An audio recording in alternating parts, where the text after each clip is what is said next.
Oh, blue. Oh, shit.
You had one that walked in here, and one needs to hit the like one. Now you left.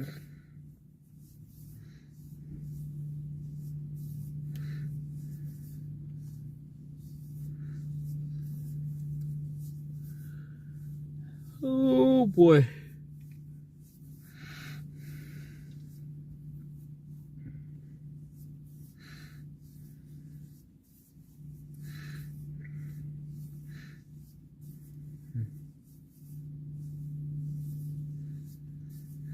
Hello? Now I can start talking, man. Oh, look at that. Indian giver, tail away.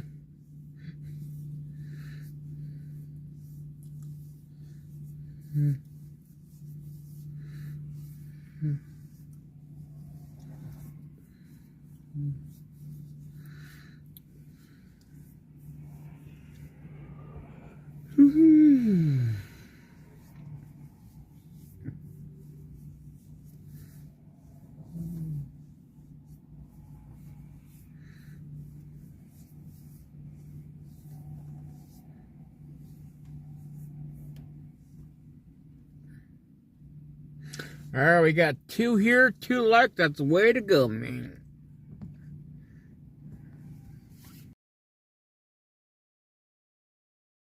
I'm seeing my junk.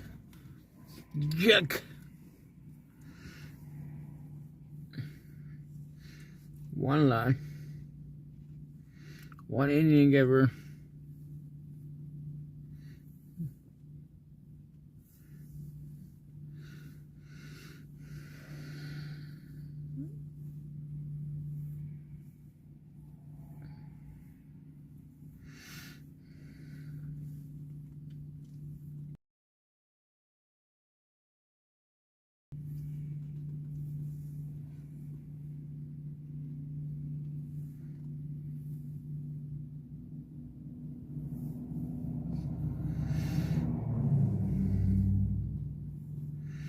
There's 3 out here. That means we need, 2 more likes? Mm-hmm. Now there's 5 out here. I mean, that'll be 4. There'll be Indian givers, too. Remember, nothing likes is free.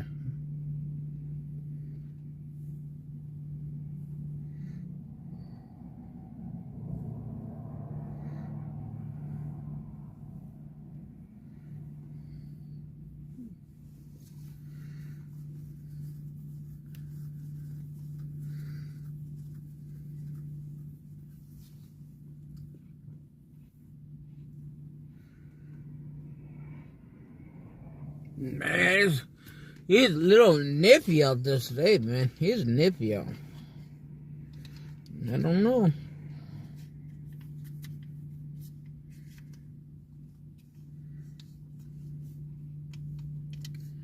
It is very, very nippy out.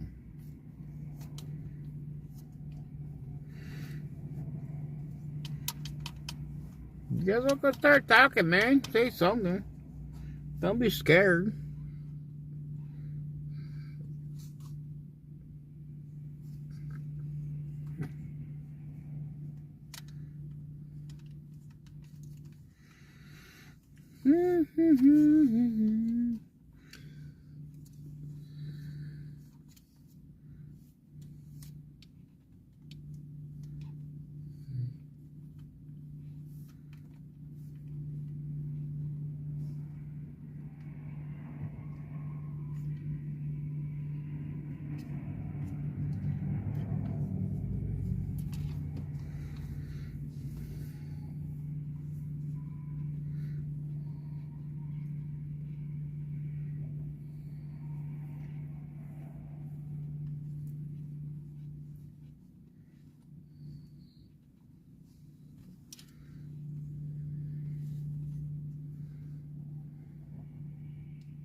You guys just want to be quiet tonight, man. I don't know what's going on with y'all.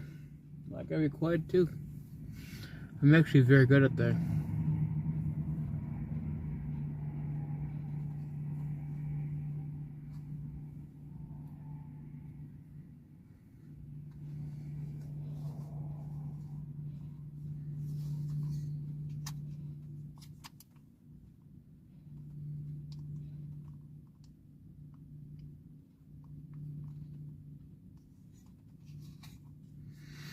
So you gotta go here. That needs to be on.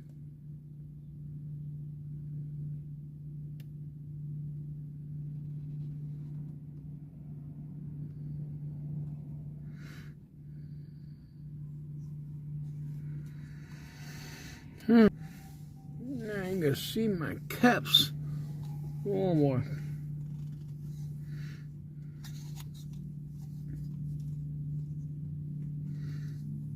I got nothing hard.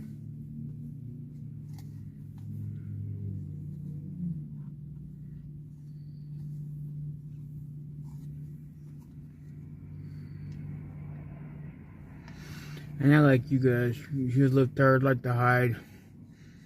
Hide behind those fake names. Sit there and hide. Don't say nothing. You know, I'm gonna research you, who you are. So yeah, they're not talking.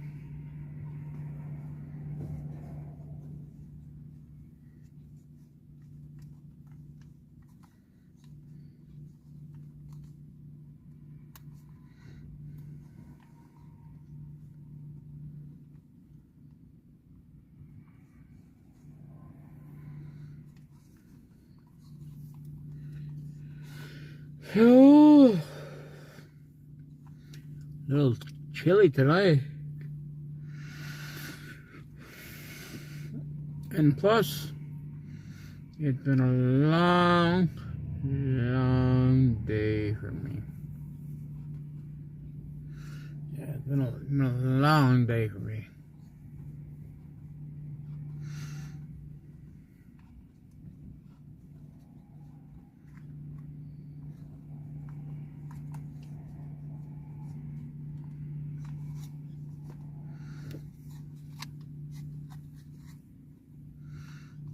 Very, very long day.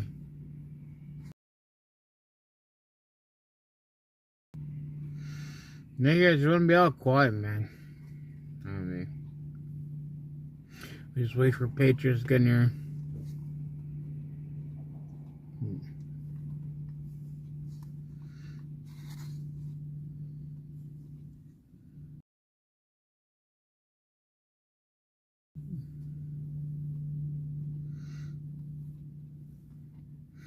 Gotta. What is this, man? You trolls don't want to watch me work on a car, man. I don't know what's going on, y'all. It looks like I gotta do it all on myself, man. You guys don't want to watch me.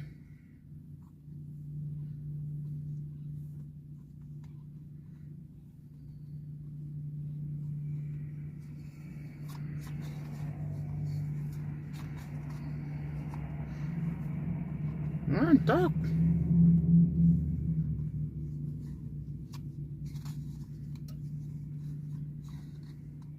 So at the rim, you know where that rim goes to? You know what size it is? So smart, kids. Kids are so smart. Where's that rim go to? Is that a 4-lugger or is it a 5-lugger? What is it? That was on the pager.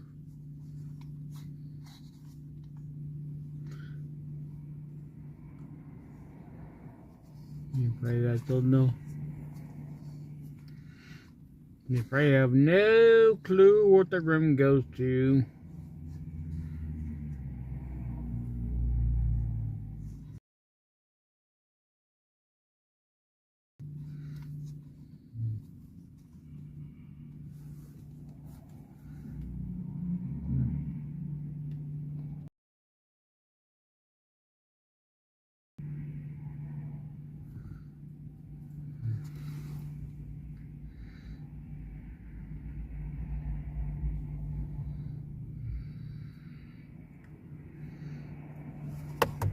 What is this right here?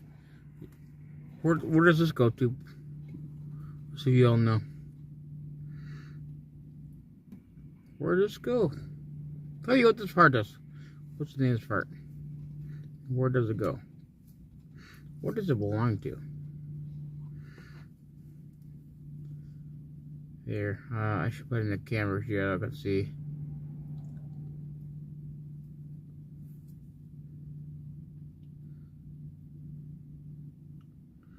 You guys are so smart, man. You're smarter than the 3rd grader, according to y'all. Where does it go? Tell me, I'm asking y'all. I'm asking y'all a question. Where does it go?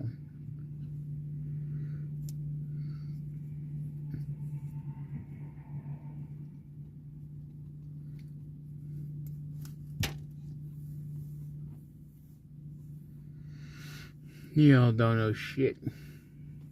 You think you guys do?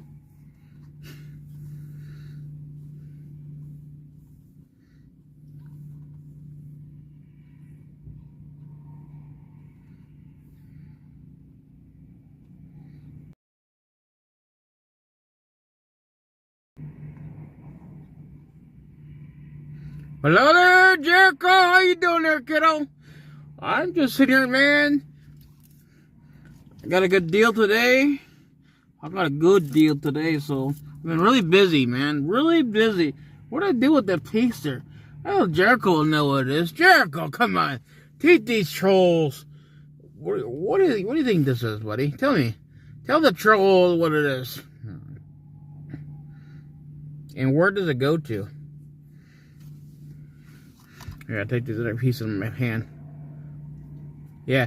I get a little bruised there, LIBTARD. Let me go and get her. Let's go for a band-aid. They call mommy and daddy got hurt today.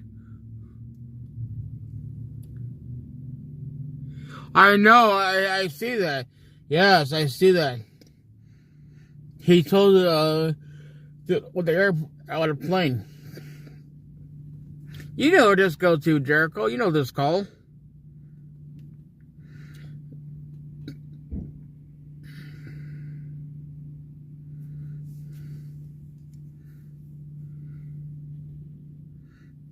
I know you know what this goes to, Jericho. You see, I don't think there's a...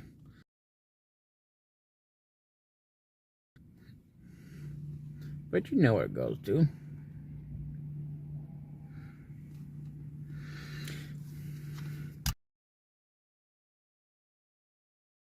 He was supposed to go to Texas. Supposed he could play.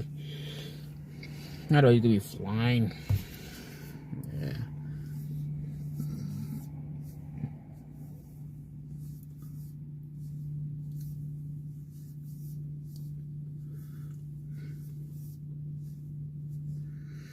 Yeah, I don't know. But all things going with you. You have no idea, Jericho. That is a park for a car. It's called a tail light. You know, that's how it's a tail light clip. It's a clip. Okay, it's a locker. Okay, so you put the knobbers go down. That locks it in. that holds the. Yes, it is a car part, but it's for your headlights. That's the locker. It slides over your two knobbers.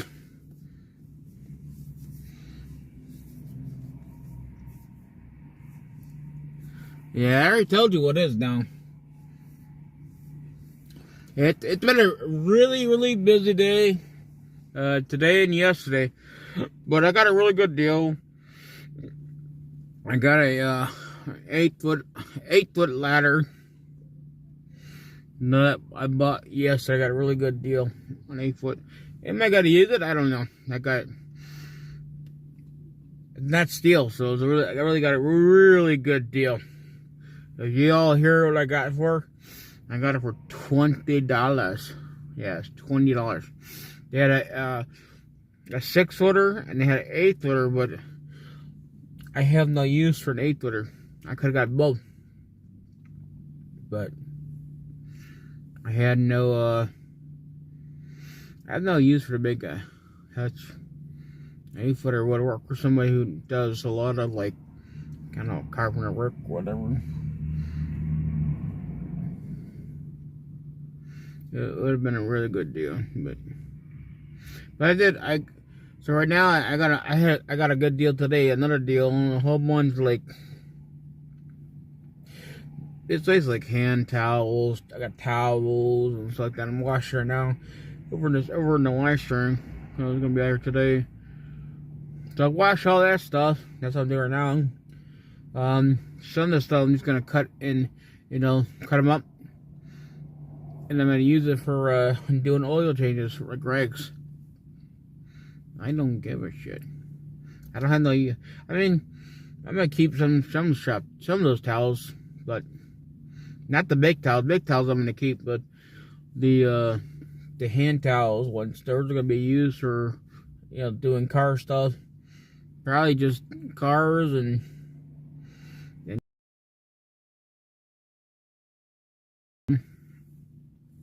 I don't know. We'll see. Just take it day at a time. That's all I can do. So, but why did the other thing go? I had this thing up there.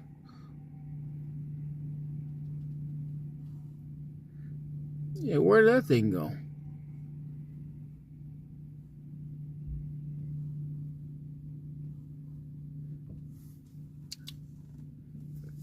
That was supposed to be on there. And we all need to start getting involved, man. Get involved. Get out and vote. We're going to lose our country, dude. We are going to lose our country. Then these libtards are going to have their way.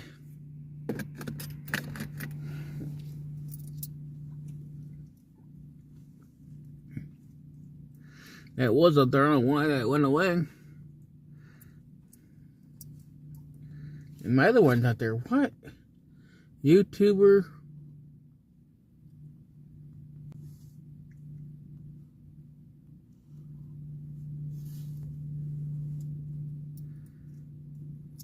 Yeah, that's what I heard that Trump had some of these, the rigging. There's back with it. It's proof. He's got proof there. I did see that today. Busy. I haven't really got a chance to watch a lot of politics stuff, but I did see there was a notification about it. So there's stuff out there. All right, let me go and throw these towels in the dryer, because if I don't do it now, I want to go dry. I want to go somewhere. I don't want to sit here.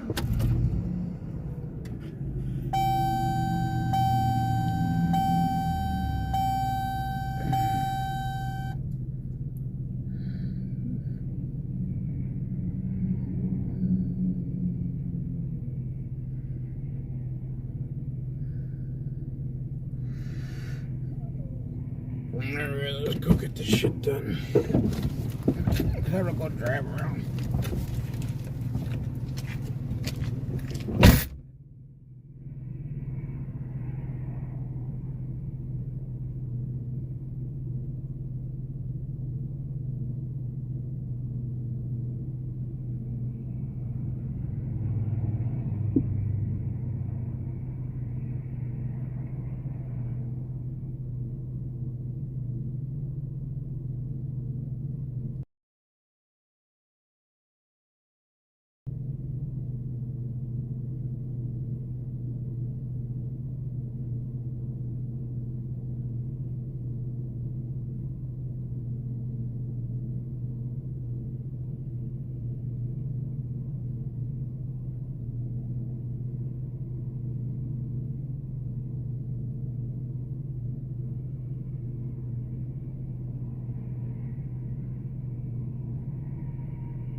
We'll see what Jericho. Yeah, so I found these here.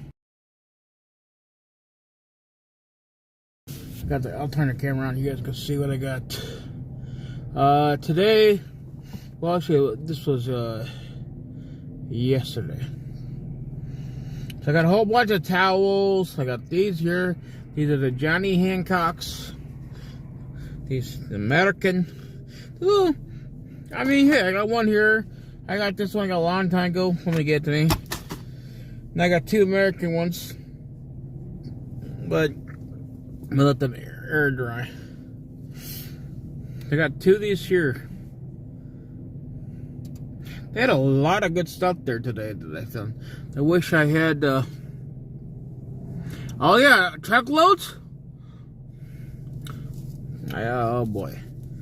I know Trump was something. Okay, so I got a lot of these here. I did. Let's go in. Let me go put a couple more quarters in. Cause I got a lot of towels, man. I got a lot of like hand towels, but I think what I'm gonna do with them, I mean, I really think I'm gonna use some to use to you know, when I'm done wash the car, I use it to dry off. I got a lot of towels, man, a lot. That's why I bought them. You know, I didn't pay full price for them. I got them out of a estate sale, so I got a whole bunch. So I mean, I can't really complain. So let's turn the camera back around and I don't know. Let's go throw some more in. They have a truckload. I guess we have.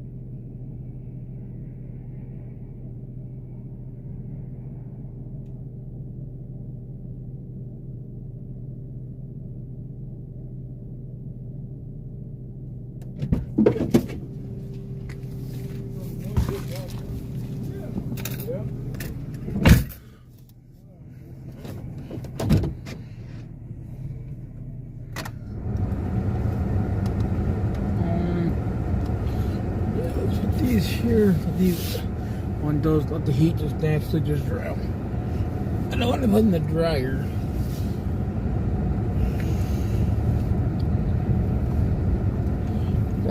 That's good to know, Jericho. That's very good to know.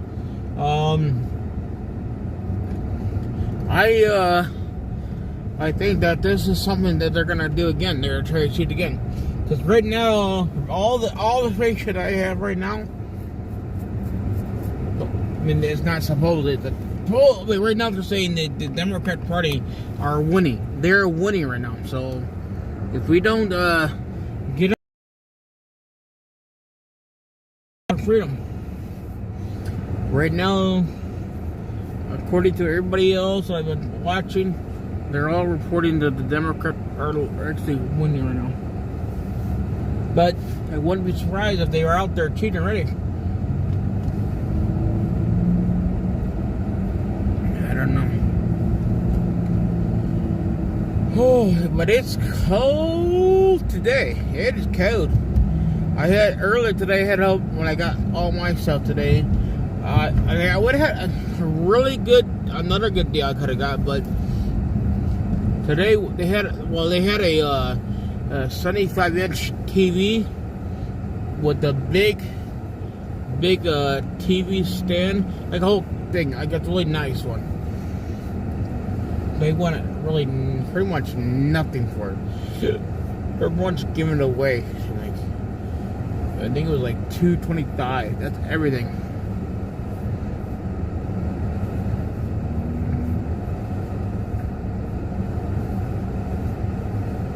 It was really, that was the deal. As long as you buy the TV and you get the stand, that's how they get it.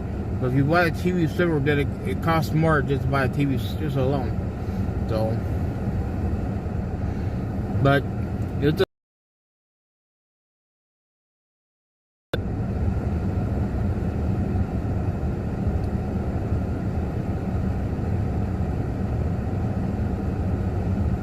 Oh, really? And then I bought these Let's Go hand warmers. I bought a pair because this weather was really cold. They get pretty warm. They're rechargeable ones. I might go back and I don't know, buy a whole bunch of them. I might buy a whole bunch of them. If you know, go back when I try to go help out the homeless. I don't know. I might do that one day if I get a lot of them.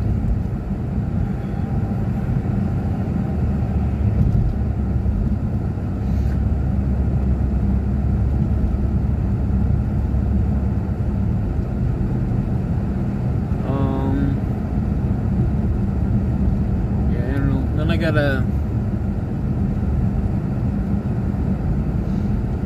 haven't really seen these lights over yet. We'll look at them on the way back. We'll come back. We're going to come back to say, let's go see what the homeless people should be in, hopefully in a place, but you never know. They have nowhere to. Well, usually don't have nowhere to go. But tonight, it is very cold. Yesterday was. Today it's very cold.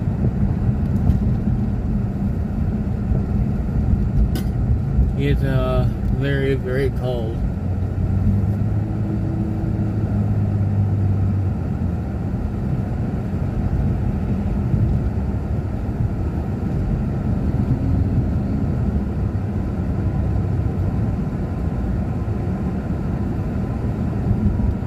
I haven't got more tools. I bought more tools today too, of course. I love tools, so I bought them. Oh, you can't beat it for what I got. I have a lot of tools, man. You can't beat it for $10, man. $10 for a whole bunch of tools. You can't beat them.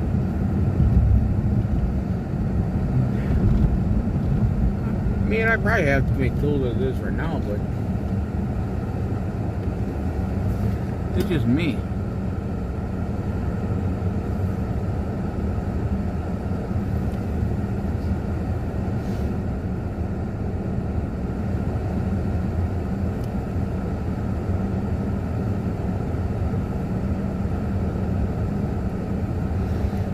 Yeah, he does. He's playing the what?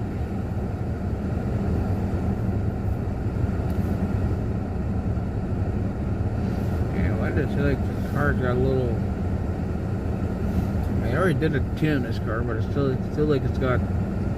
Oh, and the other thing is, everybody, we got a event. I have got a...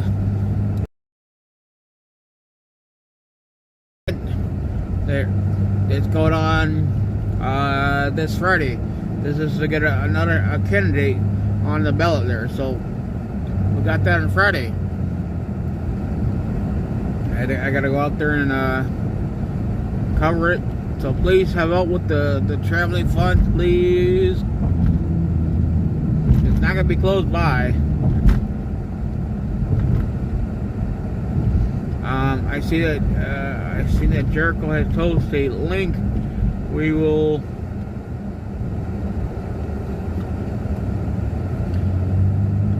look at it afterwards with thirst. Not right now. Well, I gotta get the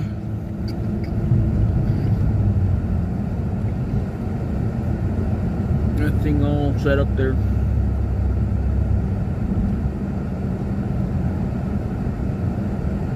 Probably I know when I get back there. I heard that's a busy place, man. Busy laundromat. So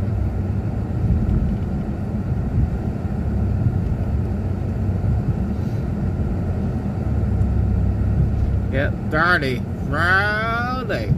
This coming Friday. We got an event that we can go to on Friday. And this will be to go see a candidate who is, we're going to try to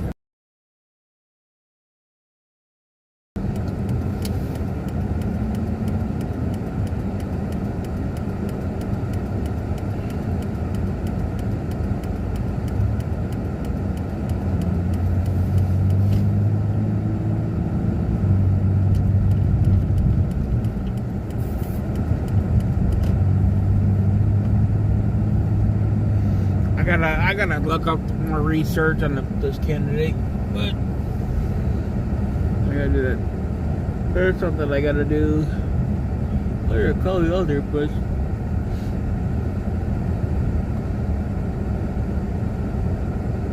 I do have some hot chocolate in my car.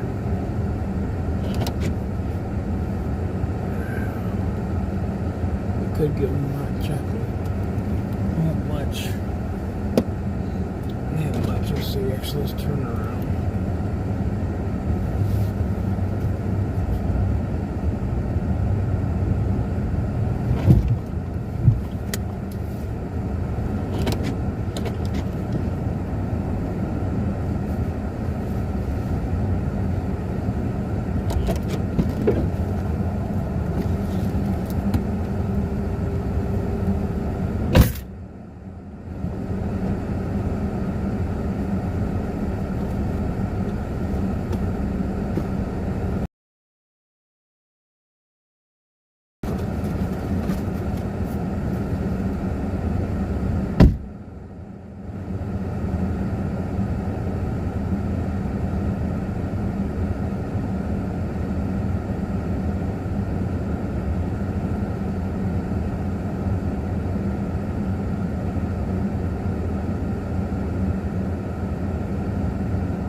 See, I love doing things like this, man. It makes me feel good. Doing God's work. Making sure everybody has something to stay warm. I mean, still, I don't have any clothes for them, but still, they have hot chocolate. They can easily go to a gas station and they can have hot chocolate. Something. If I had extra money, I would have done that. But I don't have the money. Like today would have been a day. I didn't have extra money. I mean, I had just enough money for ready to get to myself. They had clothes there. They did. They had a lot of clothes there, actually.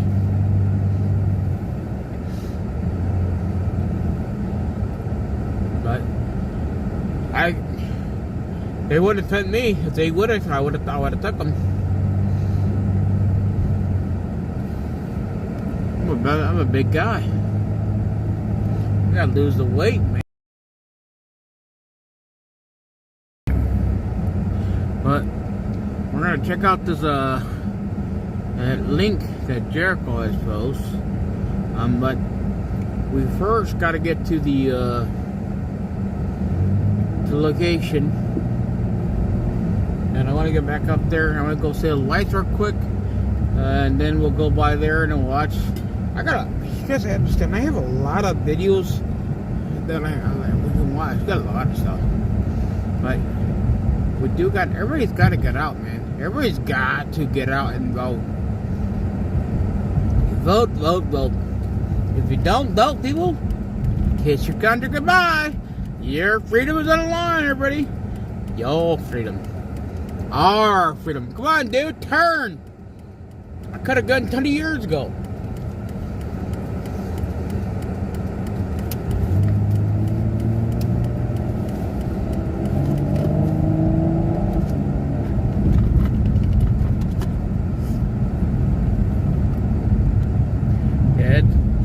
It is really watching everything I've watched already. It's not looking so good for us right now. We lost a seat too. We lost a seat, and the Democrats are winning right now. Not looking good there, everybody.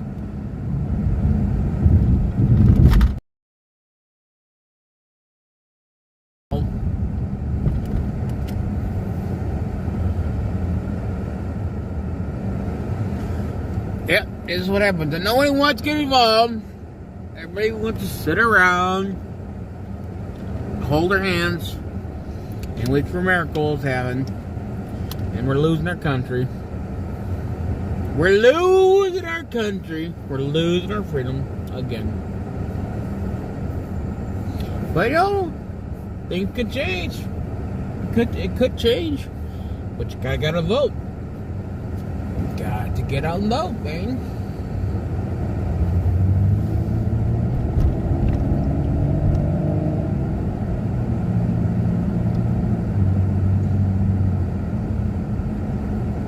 LIBTARD definitely still yellow in case you didn't know. This one's actually red. That one's yellow. This one's red. This one actually gotta come to stop. We don't want to blow that one.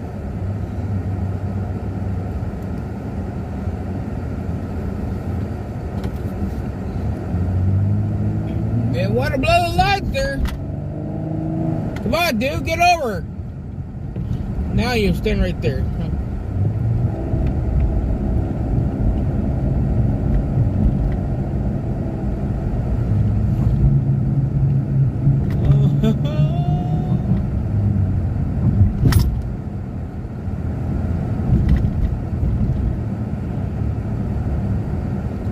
Oh, we got a stop sign. I got a lot of towels, man. A lot of towels. Got hand towels. But I think I could use some for the car. That's what I'm thinking. Use some for the car. And use some for doing oil. They do oil stuff, man. I don't care if they get dirty. Use it to get your hands wiped off, man. I don't care. I really don't.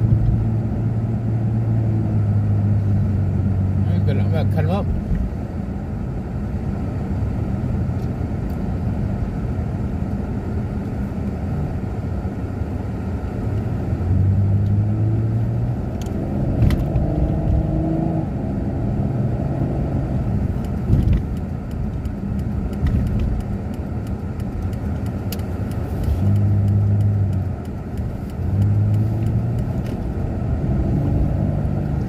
Oh, it's getting warm in here to me. Try to. I'm gonna go look at these lights real quick, and then we'll go watch that video. The link that Jericho posted there in the chat there. Because right now, the only person really here it looks like just Jericho. The only person really here besides the LIBTARDs and Karens, man. Ooh, we gotta stop sign. Don't hit me.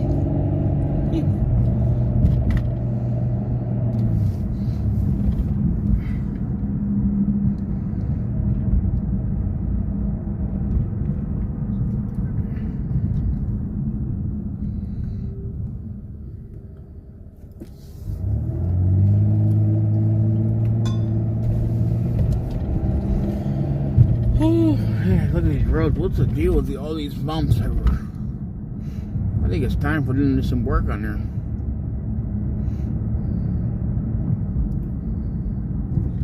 And then I hear there was another shooting too. Yeah, there was another shooting They are here.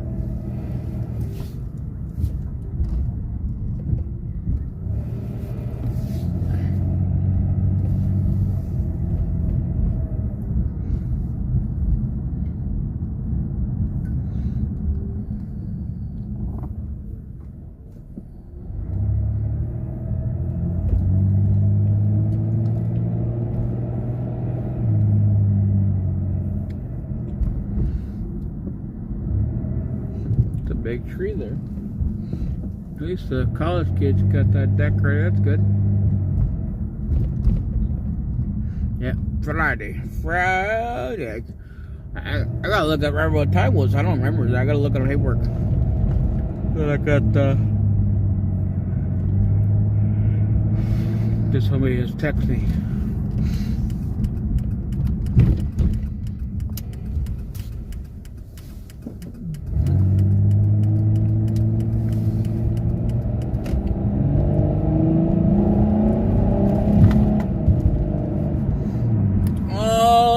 Come on, you're not hot.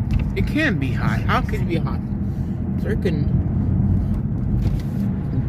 It's cold outside. My phone says hot. I'm gonna get how it's hot. Jericho, are you still there?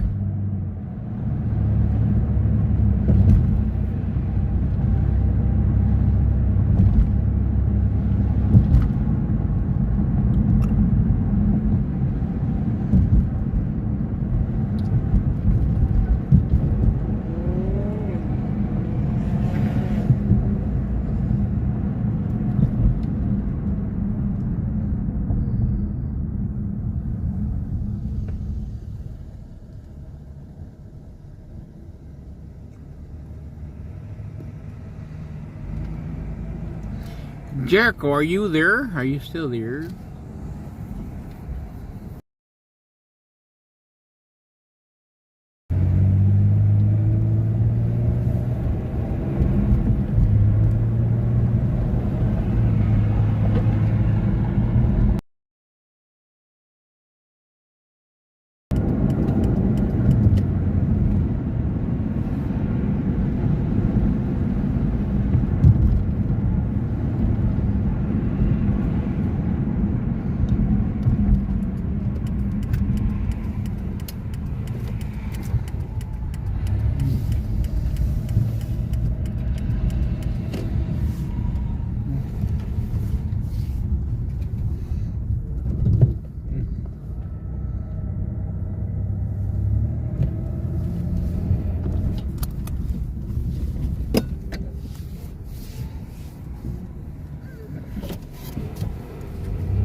Oh, let's see what we gotta get here.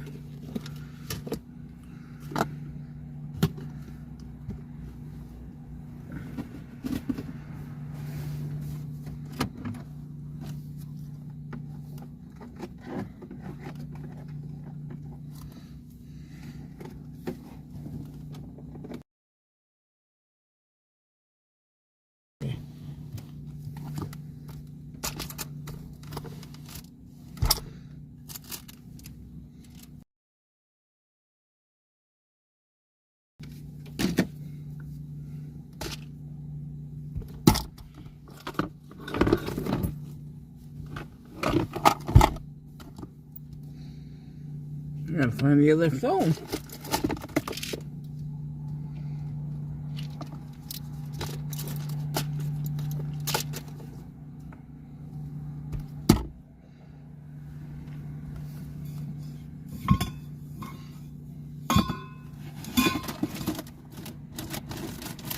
I can't find the other phone. We can't do it.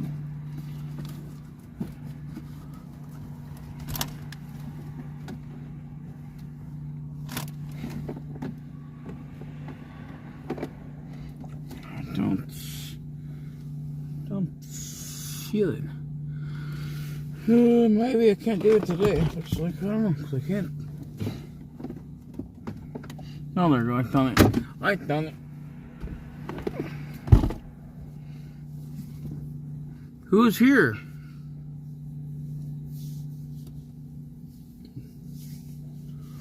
Any pictures here?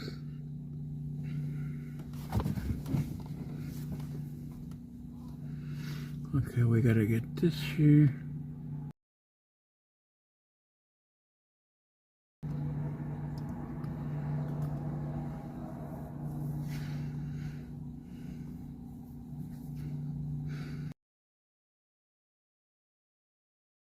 Clearance and 6 likes.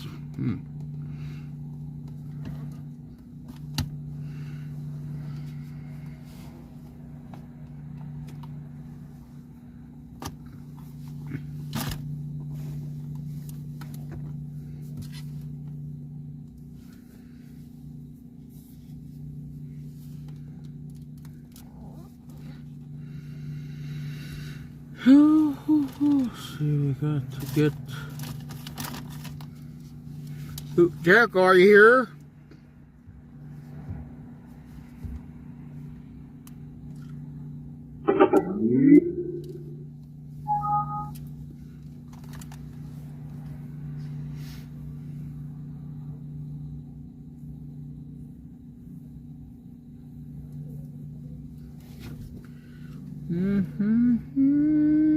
Let's see. We gotta get. This one's gonna come here.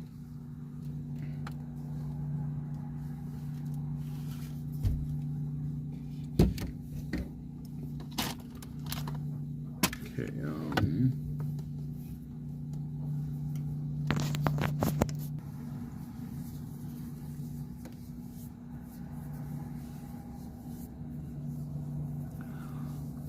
Right now we're just waiting for the phone to load up.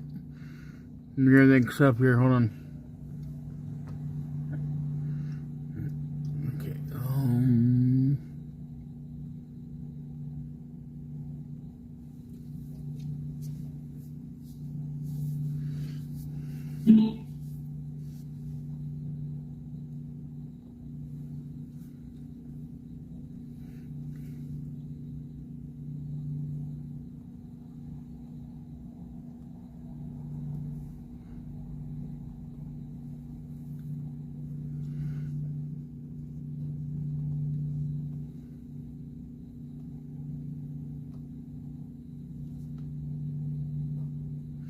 All right, who's all here? We're getting things ready.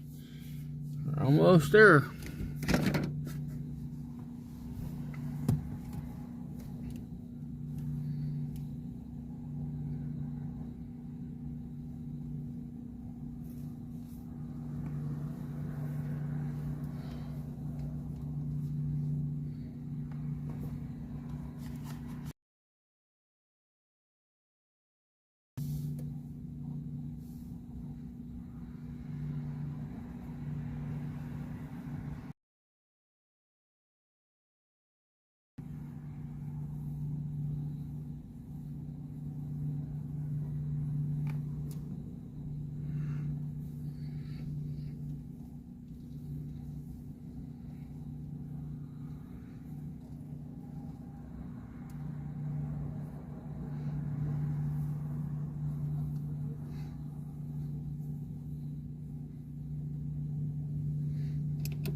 Okay.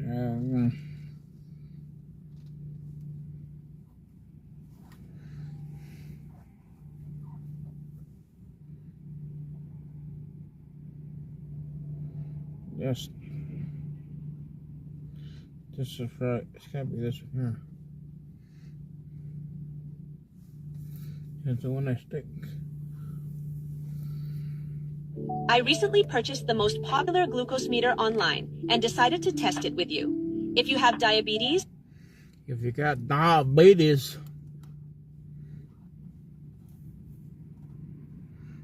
Diabetes. 12 from a former Venezuelan oligarch who had lost everything, had to flee the country. And he said, look, it's not just about the money laundering and the drug trafficking and the human trafficking. It's that they're stealing the classified reports on Smartmatic sitting in our intelligence community that predate the 2020 election, because another whistleblower, not even attached to this group that I call the Three Musketeers, Byrne, Bernson, and we'll call Zorro, right? That's what Patrick calls him. That had been discussed in relation to the 2020 election in emails. And the whistleblower told me, look, you don't have to declassify the Smartmatic reports. They're probably not going to do that, but you could declassify the email communications exchanges where the members of the IC community are pushing back on including this in Ratcliffe's director when he was acting director of national intelligence in 2020 and 2021. And he had to produce a report about foreign interference in the election, right? You could declassify, Ratcliffe, who's now the CIA director, could declassify these emails, so could Tulsi Gabbard, that talks about what we knew then. So this isn't some new revelation. Now, there are more receipts now after the Three Musketeers went out, and with Patrick Byrne's funding, they flipped a dozen whistleblowers that had worked for the Venezuelan government and Smartmatic to explain exactly how the source code works and how they flip it. They learn more about Serbia and the Belgrade Serbia operation, where our votes are being sent to, and then the data manipulated there and then reported back, right, to the United States. They got more receipts and they had firsthand witnesses. But I look back at the briefing that I got, and we knew a lot. And in fact, they had tried to get to President Trump then, but were blocked by the people around him. So we didn't even really have to go through the 4 years of Biden, because we knew that there had been a problem then. So let's fast forward, though. Patrick Byrne spent his money, conducting this investigation since 2020, also protecting these dozen whistleblowers and some of their family members. He had 30 people under his care, and that involved providing housing and food for them, moving them from South America to Switzerland, then to the Bahamas, and finally, ultimately, into the United States. But that also meant they had to have serious security. So he hired former Green Berets. He's dropping, hundreds of thousands of dollars a month in keeping these whistleblowers alive so that they can tell the the incoming Trump administration, the U.S. government, what Venezuela has done. Now, it's not just Venezuela, right? So Chavez developed this software. They realized it's wildly successful. For the 2004 referendum, they start bringing it to the United States. Obviously, our bad CIA, China, Russia, Iran, they're all in on it,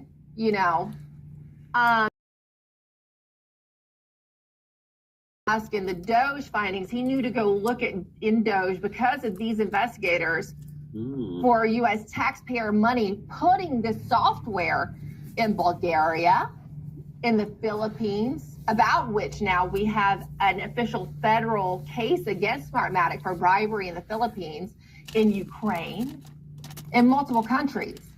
These whistleblowers that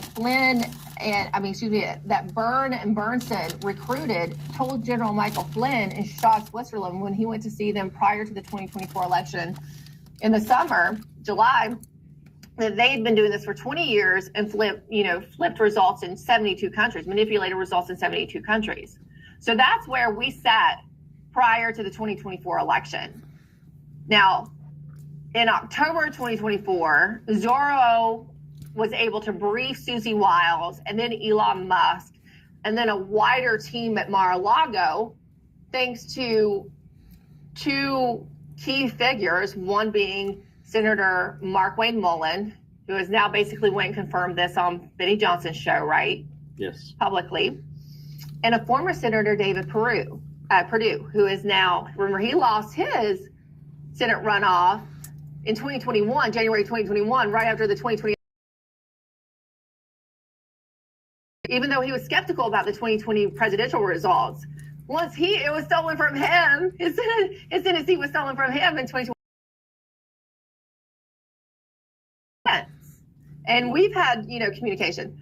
He got the meeting for Zorro to present the evidence that the Three Musketeers had found. Susie Wiles, after the briefing, found it credible enough to say she could have shut it down right there. I'll give Susie credit, whereas I'm often accused of being hard on her, even by Susie herself. She knows what I'm talking about. She said this needs to go to Elon, who is a technical person, who is a tech guy, to see what he thinks about it. So Zorro goes and briefs Elon. Elon puts it into AI. He doesn't listen to the whole briefing. The whole briefing can go, as much as 8 hours if you're asking questions. 1 hour for the short version.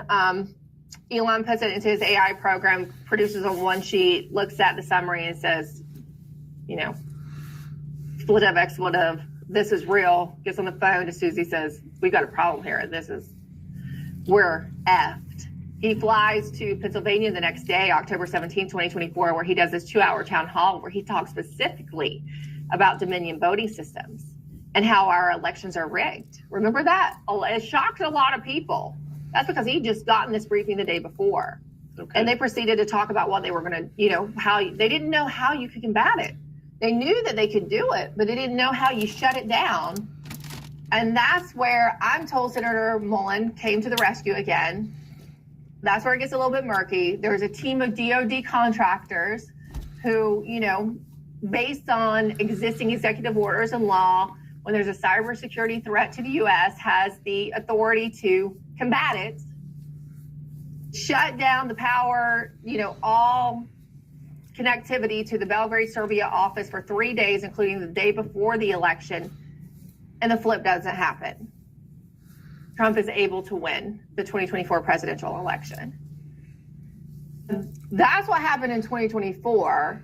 Since then, the whistleblowers have been moved into the U.S. and there is some ongoing investigations.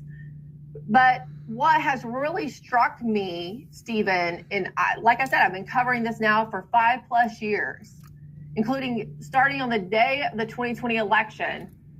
We knew a lot then. There's more receipts now. And there was a lot of open source intelligence that told you something wasn't, you could kind of figure out what happened. The problem is, what are we going to do about it now? Trump's obviously taken action. He's got this military buildup outside of Venezuela. I don't think a lot of people understand that it's the drug trafficking, that it is this election interference, that has changed the global order. And also, there's the counterintelligence part of this. One thing that a Venezuelan, a former high-level general, okay, he was the the head of military intelligence. His name was Hugo Carvajal. He's in our custody for drug trafficking. He was extradited here in 2023. He defected from Venezuela in 2017. He's hiding out in Spain. We got him from Spain, right? He just published in the Dallas Express in the last few days an affidavit confession of everything he did while he worked for Chavez and Maduro. And one of the most concerning parts is he says he has names of many, many, many U.S. diplomats and CIA officials who they bribed, essentially are traitors to the U.S. They are spies for Cuba, Venezuela, which means also China, Iran, and Russia, because that's the nexus in our Western Hemisphere. When you're talking about Trump coming back to the Western Hemisphere and the Monroe Doctrine, right? It was intentional that we've been ignoring our hemisphere because John Brennan gave the directive almost 20 years ago now, for CIA station chiefs to ignore intelligence coming from Cuba and Venezuela specifically. And I know the U.S. government, I think there's about 100. Some of the names are shocking. Now, the average person might not know them, but me having, been a political journalist now for a decade.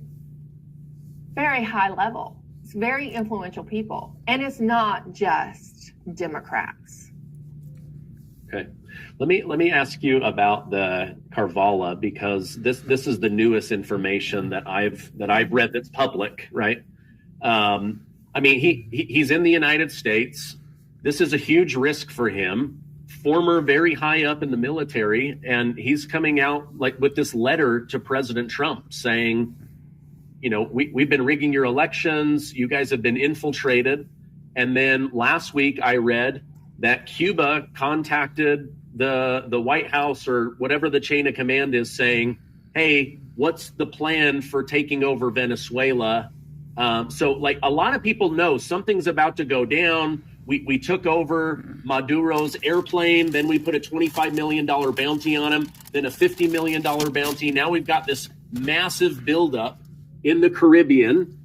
Just last night, yesterday morning, 6 a.m, special forces go in on helicopters, take over this tanker.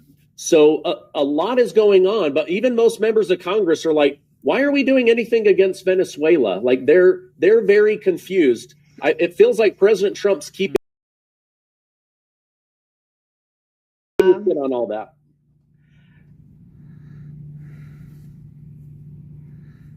Scared you'll hit someone because those bright LED headlights comes at you. You're complete. As far as the members of Congress, I would say a lot of them knew what was going on and did nothing the whole time. Whole House Freedom Caucus was briefed on this threat. Jim Jordan was briefed on this threat and said, well, you know, there's really nothing I can do about it, right? Until the presidential election comes along. Like, there's nothing I can do about it. And that's what they all say. I don't know if Senator Rand Paul was ever briefed. Senator Ron Johnson's staff was briefed back. It would have been early 2023. They did nothing about it. There was no follow-up calls. And it's so funny to watch Senator Ron Johnson now go out on Benny Johnson's show and allude to the appearances of Gary Burnson. When Gary went and briefed staff that was working under Johnson back in early 2023 and said, hey, they stole the 2020 election. They're going to do it again. And they were treated like they were crazy people. Maybe they didn't tell Johnson. I don't know. As far as them not understanding what's going on, I think many of them understand more than they say. But I do think, and this is what I was going to have my correspondent at Lindell TV ask today, is why is the Trump administration not laying the case out more to the American people? Why not fill them in on why it's about more than drug trafficking and money laundering, or even sending, you know, Tren de Aragua to destabilize, which is pretty egregious, right? That was a real invasion. It was a coordinated invasion. That alone probably warrants some action. But why not tell? I asked Patrick Byrne that on my show today, and he said, well, you know, President Trump can't give all the cards away yet. And a lot of people would not believe him still. But I think that based on the evidence that I've seen, and again, so much of it is open source intelligence, I think there's a version of this briefing that you could essentially put out to the American people, and certainly to, you know, the journalists who will go with it, that aren't the Democrats who want to, you know, but even the Democrats have said this in the past. I think that you could put out some form of this briefing, or have Tulsi address, you know, with President Trump in the cabinet room, more of this, and people could understand it. I don't really understand not revealing more, at least in digestible bits, to the American people, because this really has been a major threat to our constitutional republic. I do think probably illegitimately installed as well. I've noticed a lot of what Mike Lindell likes to use the word deviations. There's a lot of deviations, particularly in Republican primaries. We're not talking about the generals, right? We're talking about the primaries in states that have these machines, like Georgia, like New Mexico. There was a great audit of a New Mexico county. And you know what, Stephen? The Democrat primary was fine. The numbers matched up. It was the Republican primary where you had some major inconsistencies with the machine counts and then the hand count that they later did. So I think that could be one reason you don't hear a lot of Republicans talking about it or asking the questions. And we have a major problem with corruption in our country. And if Carvajal gave those names and they went and investigated, it could maybe be a little bit destabilizing because it's high-level people. I think that's what Trump is probably weighing, right? And I know for a fact that there are some people still in Trump's orbit who's telling him not to touch this, that it's way too destabilizing. But I think at this point, we kind of have to. We have to take the risk, right? Because we're already so infiltrated. It's not like you can just slowly weed it out. We have a major counterintelligence problem in our country. And I think that's where you'll see more information coming out, particularly if Carvajal does give over that list. What is wild, though, Stephen, is that Carvajal had to put this out in the Dallas Express. He is worried about his life. He made this deal with the government. Usually the government comes to collect immediately. His attorneys are very perplexed. They don't understand why the government is not debriefing him. And he's kind of worried that the U.S. government is not going to protect his life. He's a number one target for the cartel. So, I mean, just sticking with like money, right? Yeah. Elon Musk said on the Joe Rogan show, some of the biggest people pushing back against Doge were establishment Republicans. Yes. And he said that they literally made an agreement that we're going to cut off a lot of the fraud, but not all of it. And we're just going to have to let some people die, and then it will revert back. I don't know. It's so bizarre to me that you would like make these intelligence decisions based on rot and corruption within the government. And yet that's what the evidence is showing, is that there's a lot of rot and there's a lot of fraud, and a lot of people just want to turn their heads away from it, whether it's money or elections or NGOs or whatever. But I mean, the other thing that they may not want to do is, maybe they don't want the rest of the world to know to the extent that taxpayer money was used to rig elections in 70 countries. I think so. After Elon and Doge revealed so much, and just think, he still kind of just did the tip of the iceberg. He didn't get, he would still be digging up stuff to this day. We'd be a year in and he would even probably be halfway through it. That's how bad it is. So they couldn't let him keep going.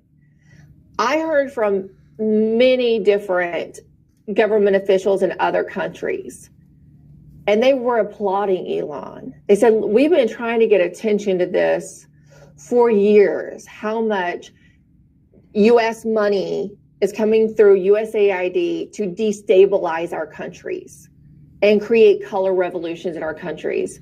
These officials were, the conversations I had, I wish I could have shared them with the American public, but this is off the record. But they were just so relieved that finally there was someone promoting transparency about their countries. When you think about what the whistleblowers told General Flynn, and I asked them myself too, because I've had conversations with them myself, about 72 countries. You reveal that information in which countries, and there's going to be some fallout, right? So when you have people in the government telling President Trump, you can't touch, it's going to be very destabilizing.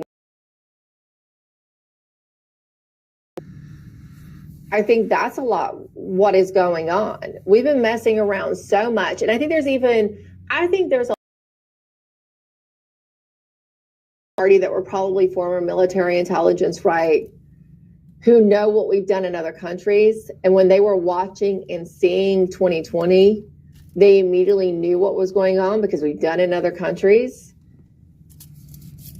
That's why they won't talk about it, right? We turned what we've been doing inward, and which we've been doing it here too for a while, for many years. But there's a lot of people who know what's going on and they're not willing to talk about it because we're guilty of doing it. And, you know, there were a lot of people who took part in it, but they were thinking they were doing it for the right reasons, right?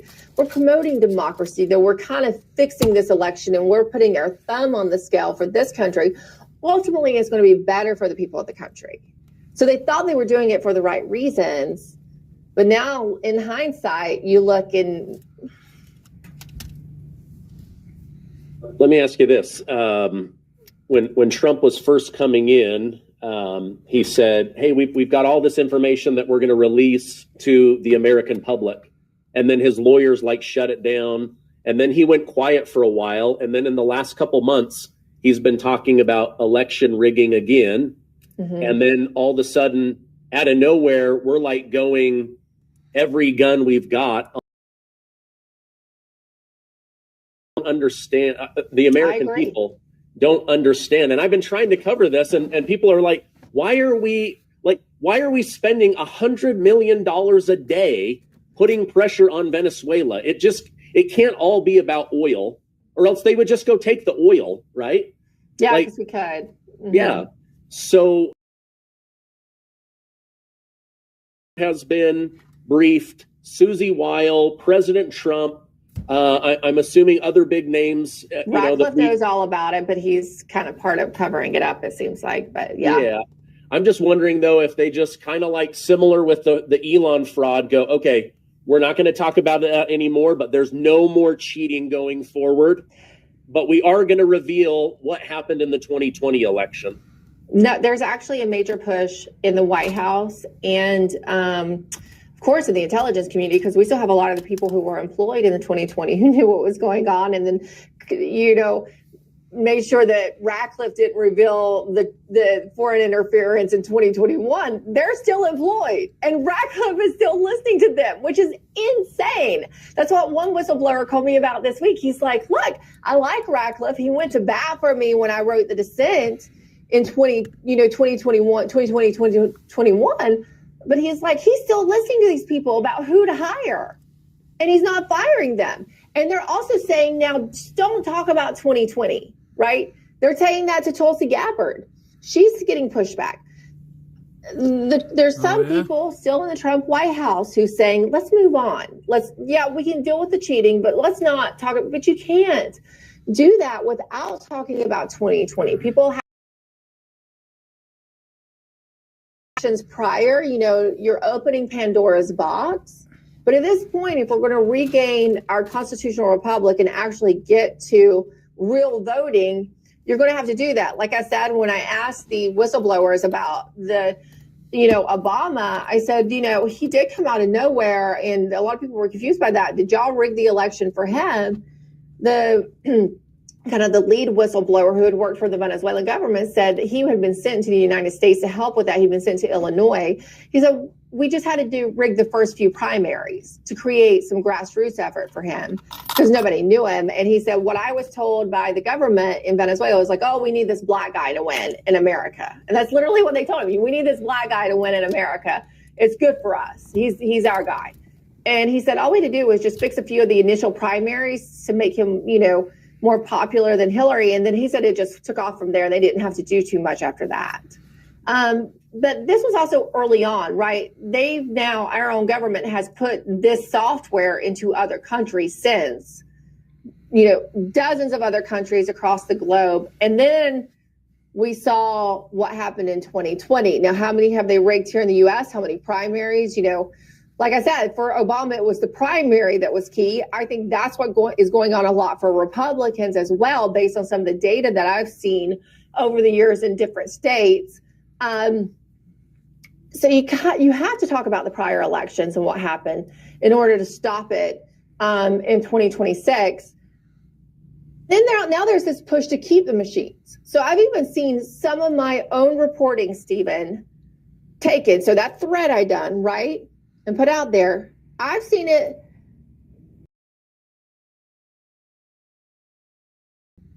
good reporting, right? Saying, oh, this happened and I verified this is all true. It's great reporting. But then there's now this narrative spinning out of it by some, not all, to say, oh, but what we need to do is take control. Dominion goes away, right? It's not that machines are bad, that electronic voting is bad. It's that we got to make sure they're not hooked up to the internet for remote access, which is what my story tells the story of, right? From Serbia and how they stopped it. They're saying we can keep the machines as long as they're not hooked up, and that we can test them, real testing.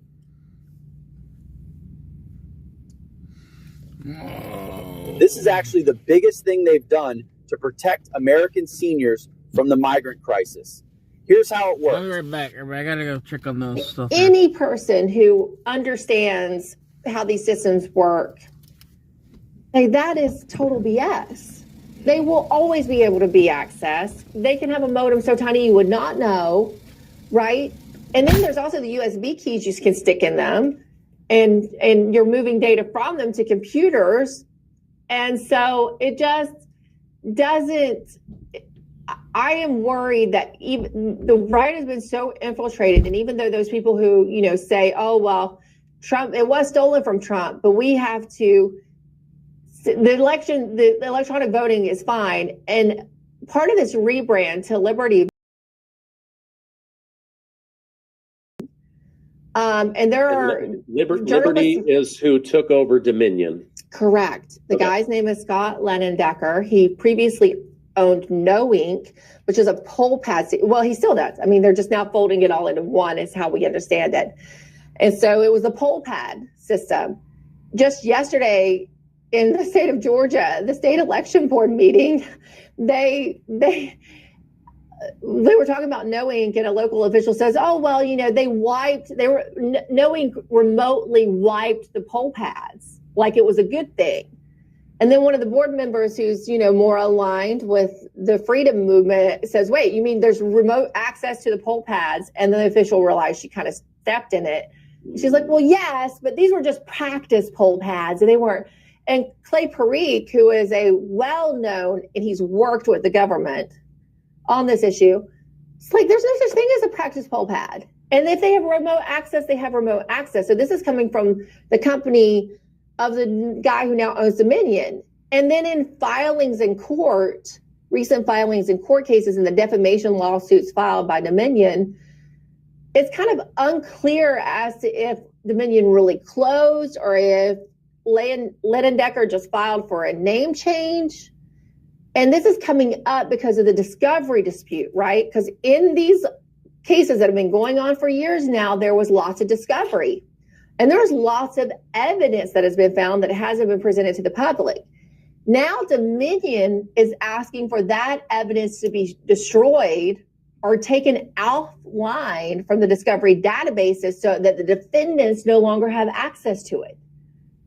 It makes it look like what we all feared this acquisition was, a cover-up to destroy the evidence from 2020 and any other years where this went on. Because I've seen some of the discovery, and it corroborates everything in my thread.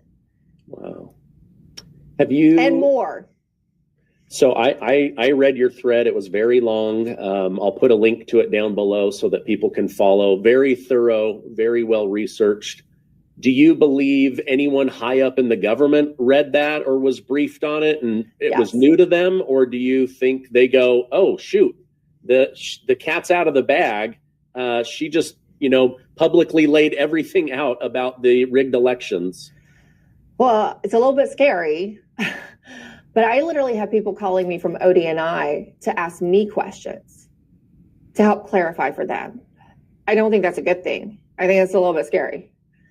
So I know they're reading it.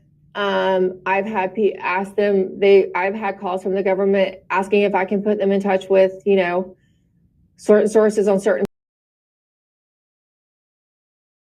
briefed by other people, and they've been briefed by sources I have.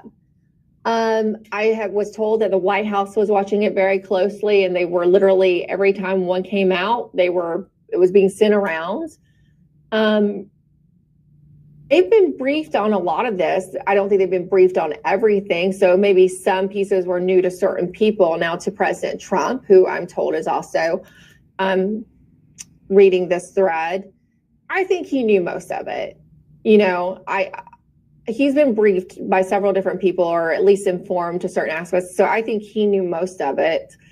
The question is, what happens now? And I've been sitting on this for a year, you know, the new information as regards to 2024. Now, the other stuff, I mean, a lot of it, like I said, we've known since 2020. Been sitting on this, and I was purposefully, I've been given a lot of this information very early on, but I wouldn't put it out there because I was told there's going to be investigations and that I'm not to get ahead of the government, right? And I was adhering to the agreements that I made. I did not want to be responsible for anything going wrong with them. But then eventually I was just told, look, it looks like things are getting stalled, so you can just go with it. Okay. And so I did. I think enough has went. I don't know. There are ongoing investigations, and I will say there are some good things happening, right? But maybe not fast enough. And there are still many blockers in the intelligence community who don't want any change at all. And that's what the president is facing. The president is one man. And even sometimes when he gives the directive, it's not followed upon. So that is where we are right now. There are some good things happening. I know there are more briefings that are going on with more corroborating evidence that will be happening, you know, in the coming weeks. But people ask me, is another executive order being written or going to be put out? I was told that it's been written for months, right? They've been working on it for months, but we haven't seen that. I think that what I would need to see to know that something is for sure going on is some indictments for the conspirators here in the United States. Then I would know this is serious and that we're going to have real change. Yeah. For me, one of the big ones was the first person was Patrick. And when he first came on, I was like, okay, nothing's happening. Like, I'm not, like, a lot of what he shared with me, I had privately read for years, but he said, just be patient. Something big is about to happen in Venezuela. And then I kid you not, within a week, suddenly President Trump sicks the dogs on Venezuela. And I was like, okay, there's maybe some credibility here. That's when I got Ralph Pizzulo on the phone. And then that's when I got Gary and started putting this stuff together. But for me, again, like you just said, I would love to see some indictments.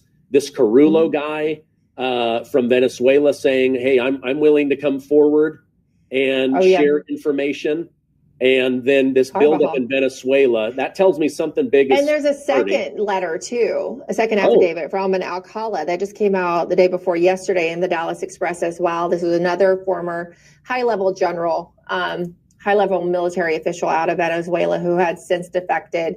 He corroborated a lot of what Carvajal said in his initial affidavit letter, only he added more specificity on Jorge and Delcy Rodriguez.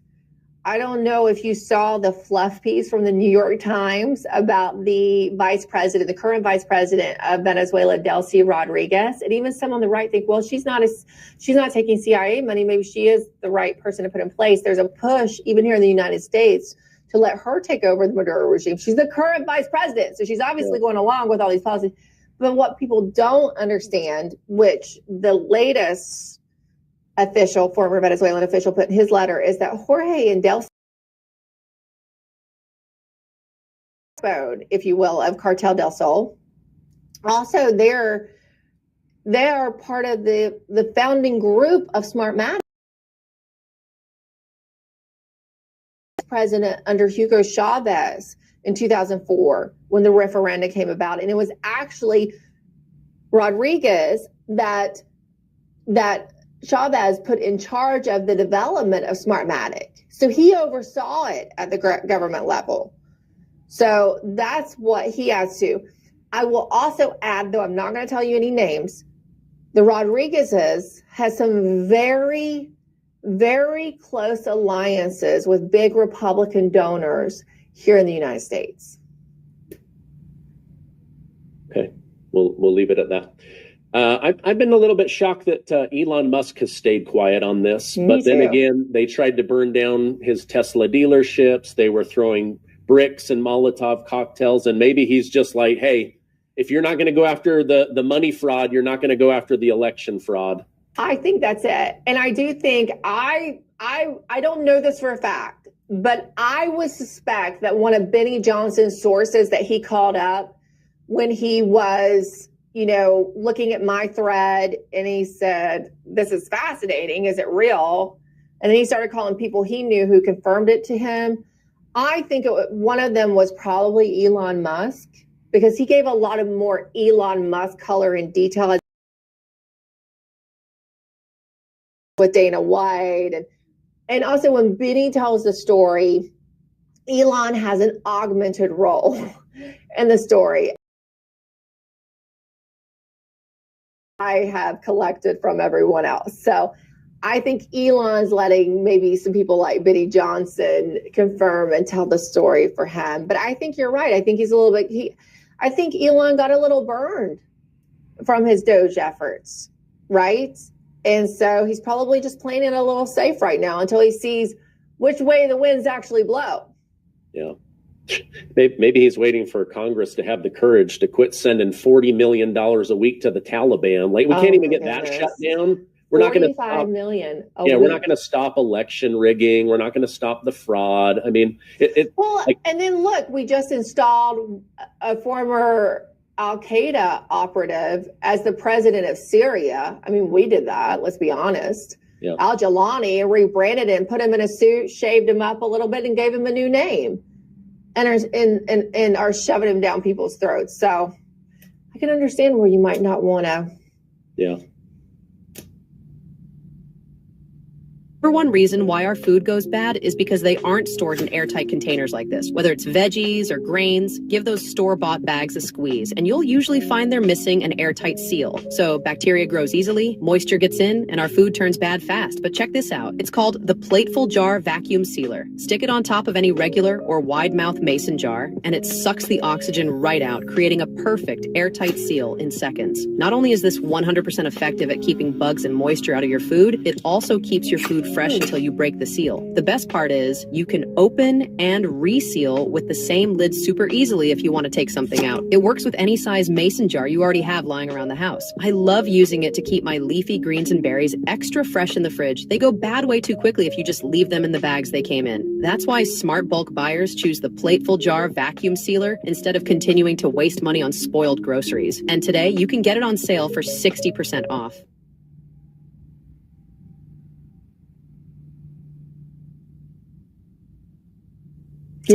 Put yourself out there again. I get it. Believe me, if anyone gets it, I get it, right? I've been canceled and targeted, and I just paid off. I saw somebody in my comments try to say, oh, well, look, I guess she's just getting paid to say this, right? I mean, I literally paid another legal bill today just for this kind of stuff, right? I'd made a lot more money if I hadn't followed the trail of election fraud in 2020, but so I understand why you would hesitate. Yeah.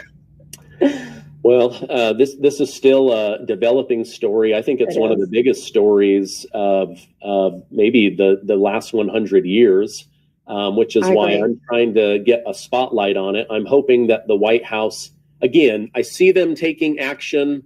I believe Tulsi Gabbard's doing something. Why they're not being more transparent with the American people, but they're spending a tremendous amount of money pressuring Venezuela right now, and most people don't understand. The intelligence community is still owned by John Brennan. 80% of those people owe their careers to John Brennan. Ratcliffe is not in control. The Trump administration is still not in control of the intelligence community. And I think that's why you're seeing, this disconnect there. And that is one of the biggest problems we face here in the United States right now, is our intelligence community is ran by basically a communist who's not even currently in the position. And I have heard that from more sources than I can tell you, Stephen. So I think maybe that's why you're not seeing the public dissemination of intelligence, right? They can disseminate a certain amount to the public that doesn't compromise sources and methods or anything that is destabilizing for national security. But there's so much pushback from the IC. Usually you would have your IC helping you with something like that, right? And they're doing everything they can to stop it. And I'm hearing Ratcliffe is a real problem. Now, Byrne went out there and said a lot on my show about Ratcliffe. I've heard that from more sources than Byrne, that he's compromised, but I have not, I haven't seen the compromising material for myself or anything like that.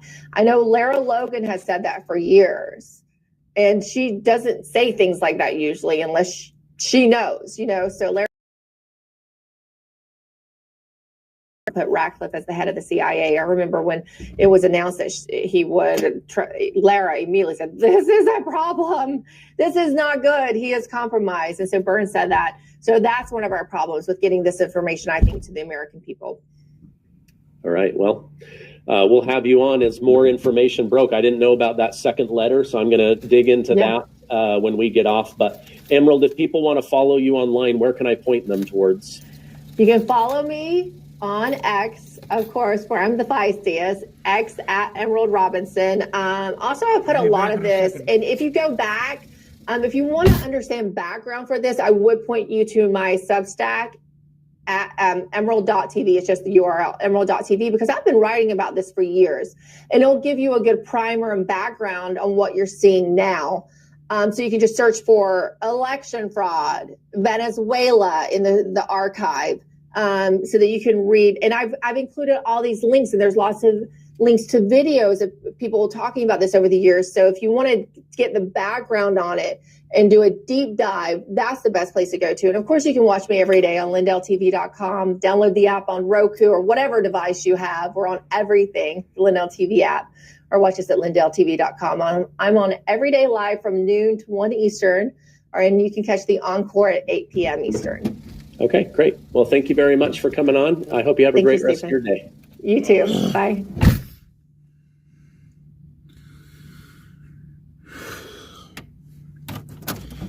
These boots are made from a single piece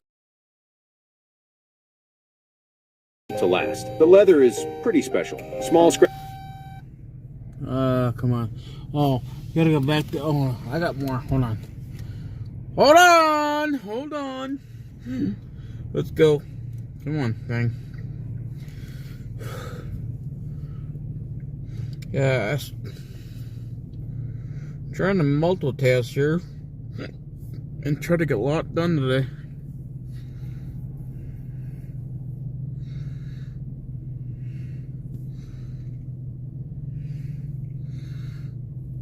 No new.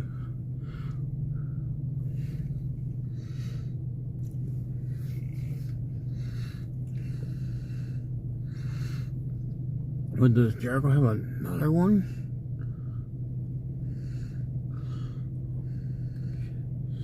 I know. Alex Jones tells President Trump. Alex Jones tells President Trump exactly what needs to happen to win 300 seats in the midterm election, and I think you'll agree. Carl Higbee on Newsmax says Trump is hitting home runs while the rest of the GOP party does very little. He says, prepare to lose the midterms if you keep rejecting Trump's orders and ideas. And Alexandria Ocasio-Cortez is officially being investigated for $50,000 of campaign money being used on a luxury trip in Puerto Rico.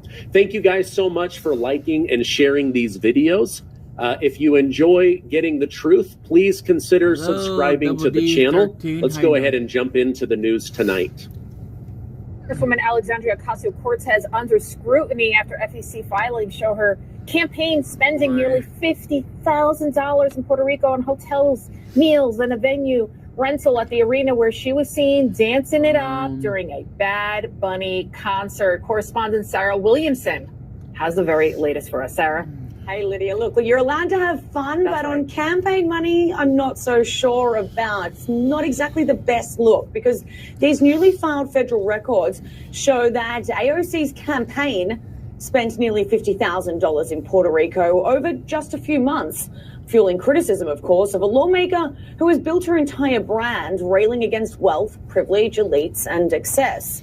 Now, Federal Election Commission filings show that for the third quarter, that AOC's campaign reported nearly 50 grand in spending in Puerto Rico just between the months of June and September.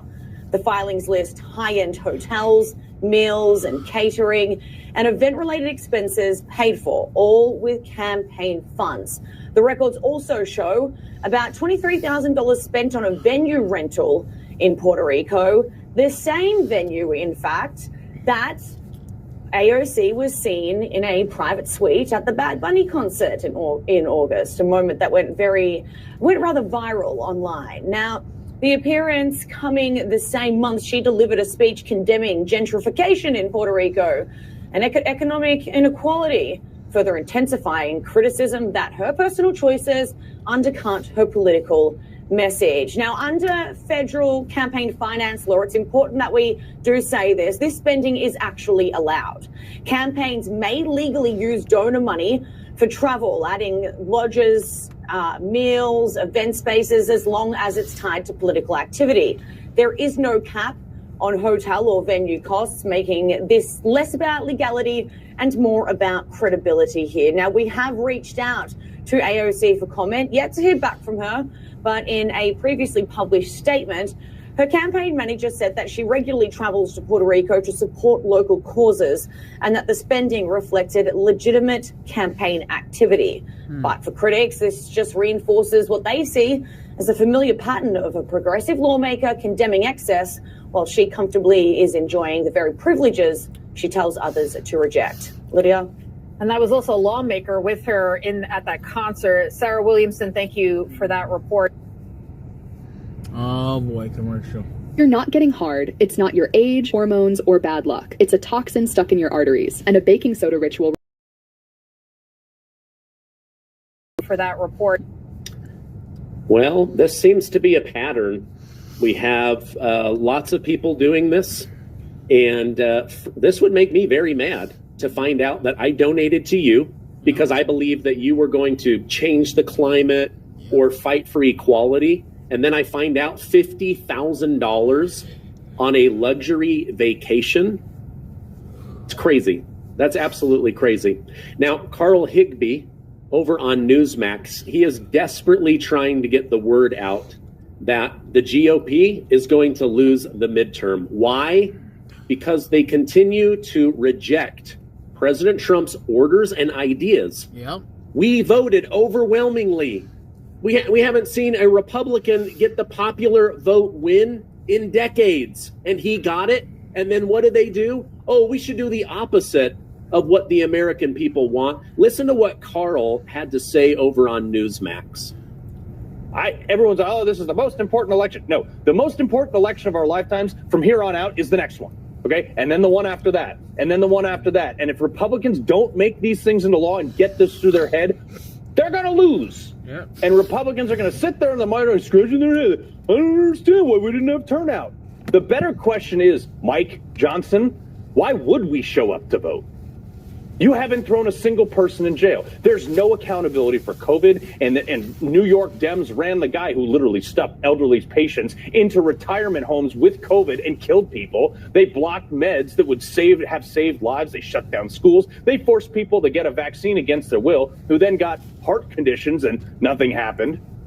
Then they lied about it, coming from some dude that it was in he ate a bat in a wet market while Fauci and his cabal were killing beagles and funding the Wuhan coronavirus lab and expected us to believe that it didn't come from a lab in Wuhan named coronavirus. No one in jail for Russiagate, for censorship. Not one of the 51 former Intel officials that told us that Hunter Biden's laptop was a Russian plant. It actually does turn out that Hunter Biden was, in fact, smoking crack in bathtubs with hookers. You failed to indict Letitia James for like the third time today because you did it wrong the first time. Still haven't charged Adam Schiff for the same mortgage fraud. Looks like James Comey is probably going to get off scot-free. And the best the Republicans can do is, here's $800 million more for Ukraine. Why the hell would Republicans be excited to vote if Trump's not on the ballot? Want to keep your majority? Throw 100 people in jail for political corruption and all the corruption that Doge uncovered. None of those people are in jail. That's like low-hanging fruit, including everybody involved with the auto pen primary, all the 21 state senators in Indiana who just voted with Democrats to oppose congressional redistricting for their own party. The filibuster and just start getting stuff done. Give us nationwide reciprocity. Abolish the income tax. But while you're at it, let's deep whatever you want so nobody can come back to it. And then you can tell the Muslims seeking refugee status to do it in the 56 surrounding Muslim countries that they have rather than here so we don't have to pay their benefits. You do that, you'll gain seats in the House. We'll have 300-seat majority. People like me will be excited to go out and vote because we're not right now. Because if you do that stuff, man, Mike, I'm telling you, I will legit run through a wall like the Kool-Aid dude to get to the polls. But if you don't, lose. You don't, you will lose. Right now, President Trump, he's doing everything that he can. And what Carl Higbees is saying is, listen, as the voters, we've got to start picking up the phone. We've got to start calling Mike Johnson, our local representatives, telling them, do what we voted for. Pass the Trump agenda. Put the executive orders into law. Codify them. Go after the corruption. We know for a fact a lot of these people are corrupt. I mean, they didn't go after the people stealing money from Social Security. They didn't go after the Medicare fraud. They didn't go after, I mean, they're just like, I can't even name them all. There's so many. Yet Alex Jones says, listen, I have the exact blueprint necessary for President Trump to win 300 seats. Let me show you what Alex Jones is recommending to President Trump. New Epstein pics released showing Andrew, Trump, Woody Allen, and Richard Branson. But not Trump with them. But you read it, all the same, sounds like he's there. Ooh, sex toys found, Trump in photos, but not those. And now we heard this back at the time from good sources. Mangino knows this was ridiculous. They say there is no extra Epstein files and Epstein acted alone and he killed himself, the Easter Bunny's real. And now that's why they're saying he bet big blow-ups with Mondi and all the rest of it is on his way out. But the reason we need cabinet shakeups in the areas where we're not getting delivered what was promised. We're getting it. The gnome, that's why you're hearing she's going to be fired, but she wasn't. We're getting it with Homan and people. We're getting it with Gabbard. We're getting it with RFK Jr. in spades. He's getting more done than I thought he could. It's insanely good. Let's we never hear about it. And the issue is the Justice Department. And I understand it's a culture of cowards and globalists and scum and traitors and operatives. And they've got a few good people, and I understand. That's why he's got all the courts blocking everything he tries to do. I know it's hard, but you can get people in there that can get it done. So I'll talk about this later, but Susie Wiles, and I'm not saying she is a good organizer, that's confirmed, and has helped Trump or control over the Republican Party, but yeah, people don't want Trump doing rallies. I mean, they do like that, but that's nothing compared. He's a campaign for candidates. Definitely helps, but you got to balance that. Real indictments, real prosecutions of Brennan's and Clappers and Comey's and Jack Smith's and all of this, that is what people want. You'll get hundreds of seats. You'll be up at 300 in the House of Representatives. You do that. People want justice more than they want a good economy. And out of 10 conservatives I talk to are populists say, hey man, I'd live in a shack to see these devil-worshipping Satanists kicked out of power and this reversed. The truth is, though, we kick him out of power, we'll be living in palaces comparatively. You live on your feet, you die on your knees. Average way more often. Oh, I'd rather die on my feet than live on my knees. Well, guess what? You get to live on your knees and win. You think the globalists, survive and run their operation if more people stand up and if more people are aggressive in the face of this? No, Trump needs to put out video compilations. He can ask the public to do it. We'll do it. We'll do it for you. And you need to go on the warpath and point out they found 60,000 of the kids and rescued them, many in sex slavery. People go, well, where is it? They're children. They're sealed cases. But there's ways to get the information out legally. And Trump needs to go full PR on this, which they've been doing. Overall, good job in between all the other work they're doing at ICE, but it's important. It's the Democrats that shipped in 1 million kids it's up to now. Yemen, sex slavery, slave labor, all confirmed. Vaporize them, and then if you indict Mayorkas for any of the crimes he's committed, charities he runs and the things he's involved in, he's the kingpin. You indict Mayorkas, who's been scared, running around trying to secure pardons and stuff, but he didn't get it. Win the midterms despite all the election fraud. It overrides that because of the landslide. There's only so much fraud they can bake in, as you know. Which I explained last election, people now understand it. There's a lot of factors, but that's the bottom line. Oh, we must, on the warpath, they've caught it on hot mic. I tell people that are there, Trump is constantly saying, attack, attack, attack, attack, attack, go after them, go after them. Calling up the big food suppliers and calling up the beef monopolies and saying, the meat packers, stop it or I'm going to bust you up. He's got the government investigating that. He is scurrying around trying to get energy prices down, which he's done. We'd be in a lot worse shape if Kamala was in. You got the Democrat blue states openly blocking, because it's the states that collect it, the no tax on tips. Trump needs to be hammering their asses. He needs to fly to California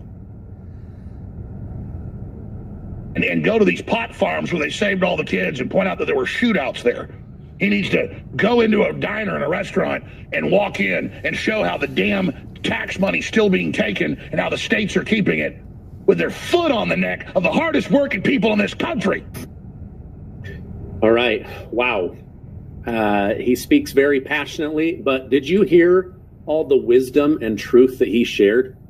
If Trump keeps doing what he's doing, we might win. Susie Wiles, the great organizer, has him out doing rallies. That's also going to increase our chance of winning. If the GOP is going to do nothing, then they're dragging Trump down. They've got to be replaced. They've got to be primaried. But I think he brought up the best point, which is what Carl Higbie was also saying, is that you have to start arresting people. We cannot be blind anymore. Do not ask us to refuse to see what our eyes are seeing. We saw the corruption. We need arrests. We need justice. He needs to be on the war campaign of PR, going out showing how gas prices are significantly higher in blue states, how food is higher on tips. They're undermining him left and right, and then they request money from the federal government, and he just gives it to them because he's trying to be the president for everyone. It is time to go on the war path, or we are going to lose. All right, these were 3 big stories that I thought you guys would enjoy. They jumped out at me. I read through about 100 a day. I said, these are the 3 that I want to bring on a Friday night. Hey, if you found value in these videos and you want to be a part of our community, hit that subscribe button. If nothing else, give this video a like, stay amazing, and I will see you on the next video.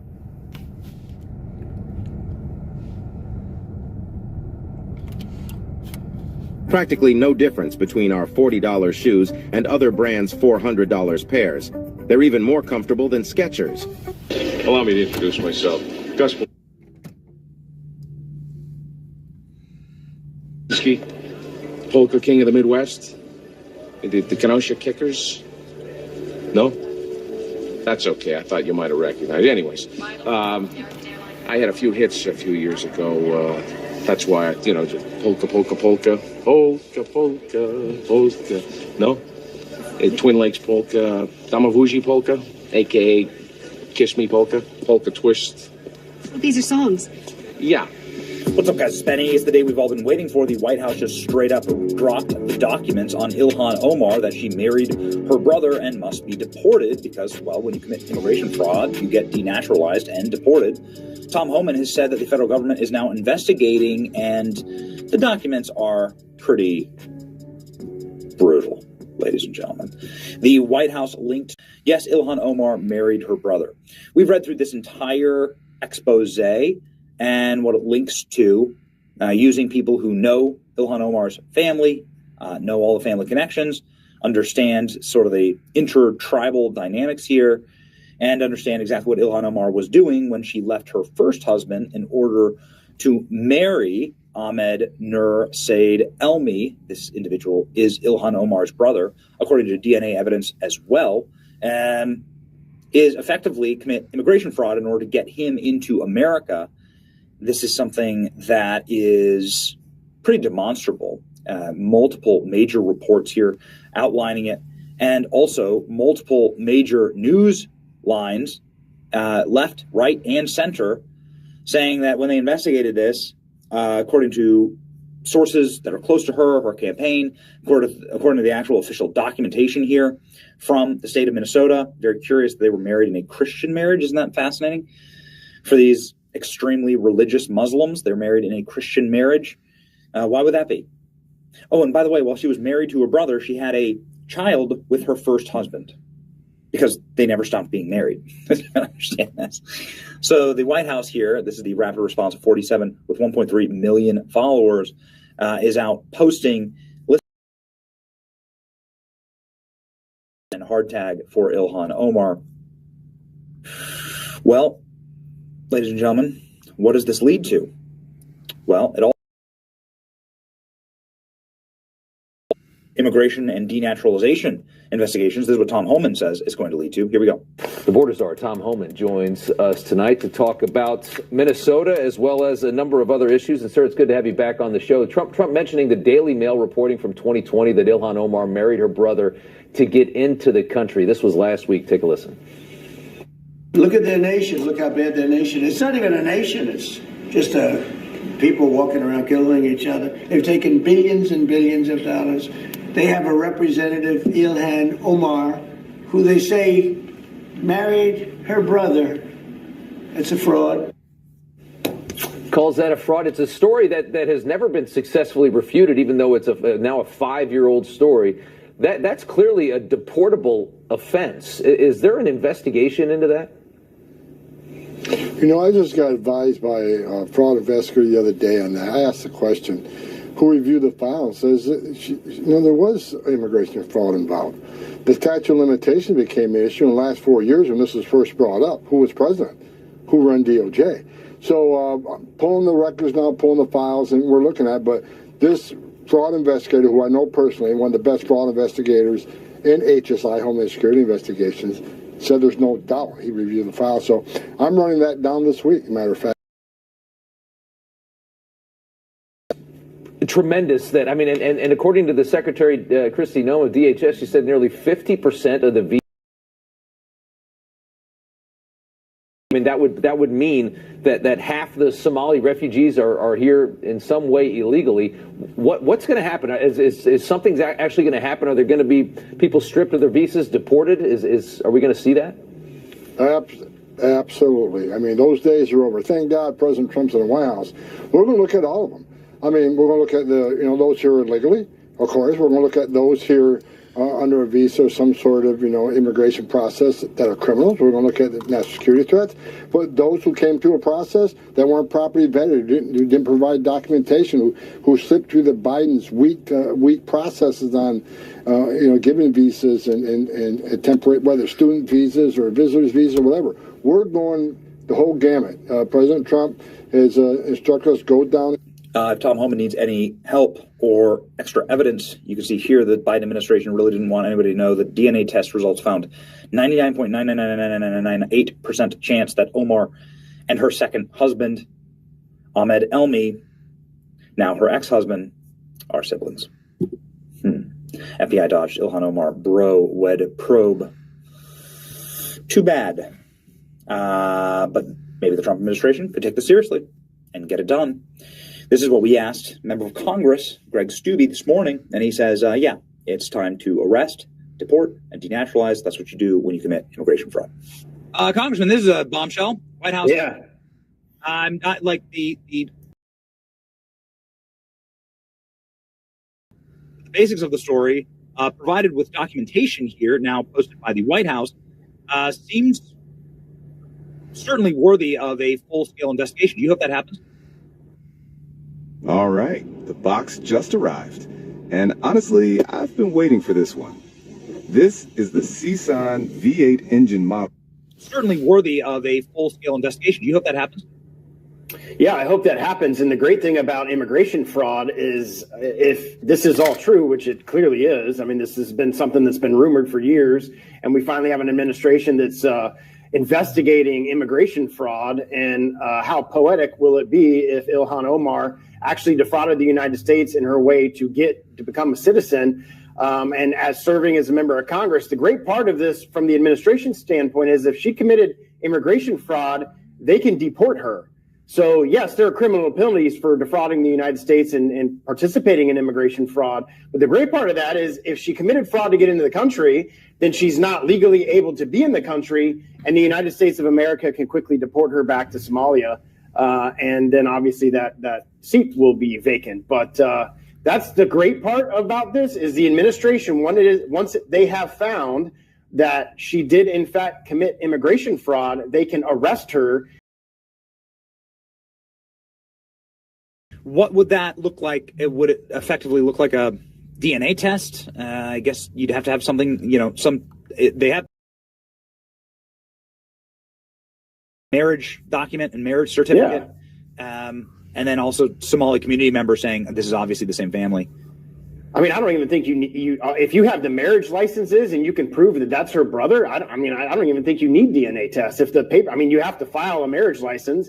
Obviously, they can track down who this person is and who she is and how they came into the country. I think it would actually be pretty easy to prove that they committed fraud to get into the country, and then therefore she is not legally here in our country, and therefore she can be deported immediately. And I would imagine Homan, because he has stated that they're going to investigate this, I would imagine this is the top of his pile of immigration fraud cases. I mean, you are on the Permanent Select Committee on Intelligence. This is a very important committee, and this is obviously a committee that a lot of people want to be on because you're able to see and assess the threats to America. You served in the military, and so this is something that's near and dear to you, to protection of the homeland. This Somali fraud allegedly funded Muslim terrorism, the same kind of Muslim terrorism that we're seeing on the streets of Washington, D.C., and the killing of our National Guardsmen. What needs to be done here with the Afghan refugees that were brought in here wholesale by Joe Biden? What needs to be done with the Somali fraudsters who are funding al-Shabaab with our tax dollars? Well, fully vetted by this current administration, and I'm sure they're working on doing that. They have so many things that they're working on that they need more ICE agents and they need more Border Patrol agents. Of Joe Biden over the last 4 years and the 12 million illegals that are in our country. Yesterday in the testimony, there's still 100 something or several hundred known terrorists that the Biden administration let into our country that they're trying to search and get out. But that is one piece. And then the fraud should also be investigated from the DOJ. That's criminal penalties. That's stealing taxpayer dollars when you don't have a right to be able to get those.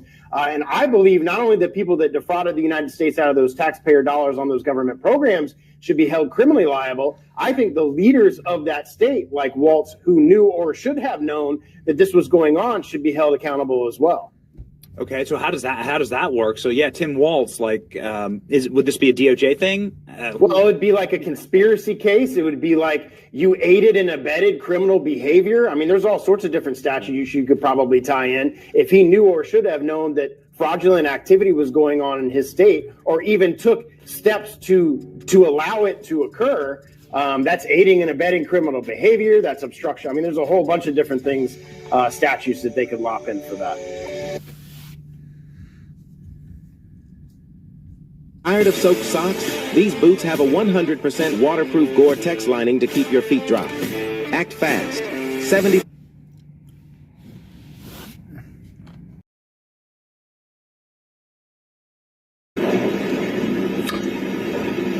Well, thank you very much. We have a big signing right now, and we have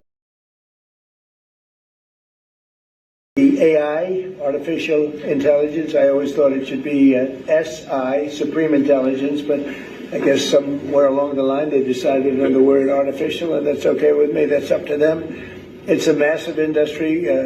We're leading China. We're leading everybody by a tremendous amount.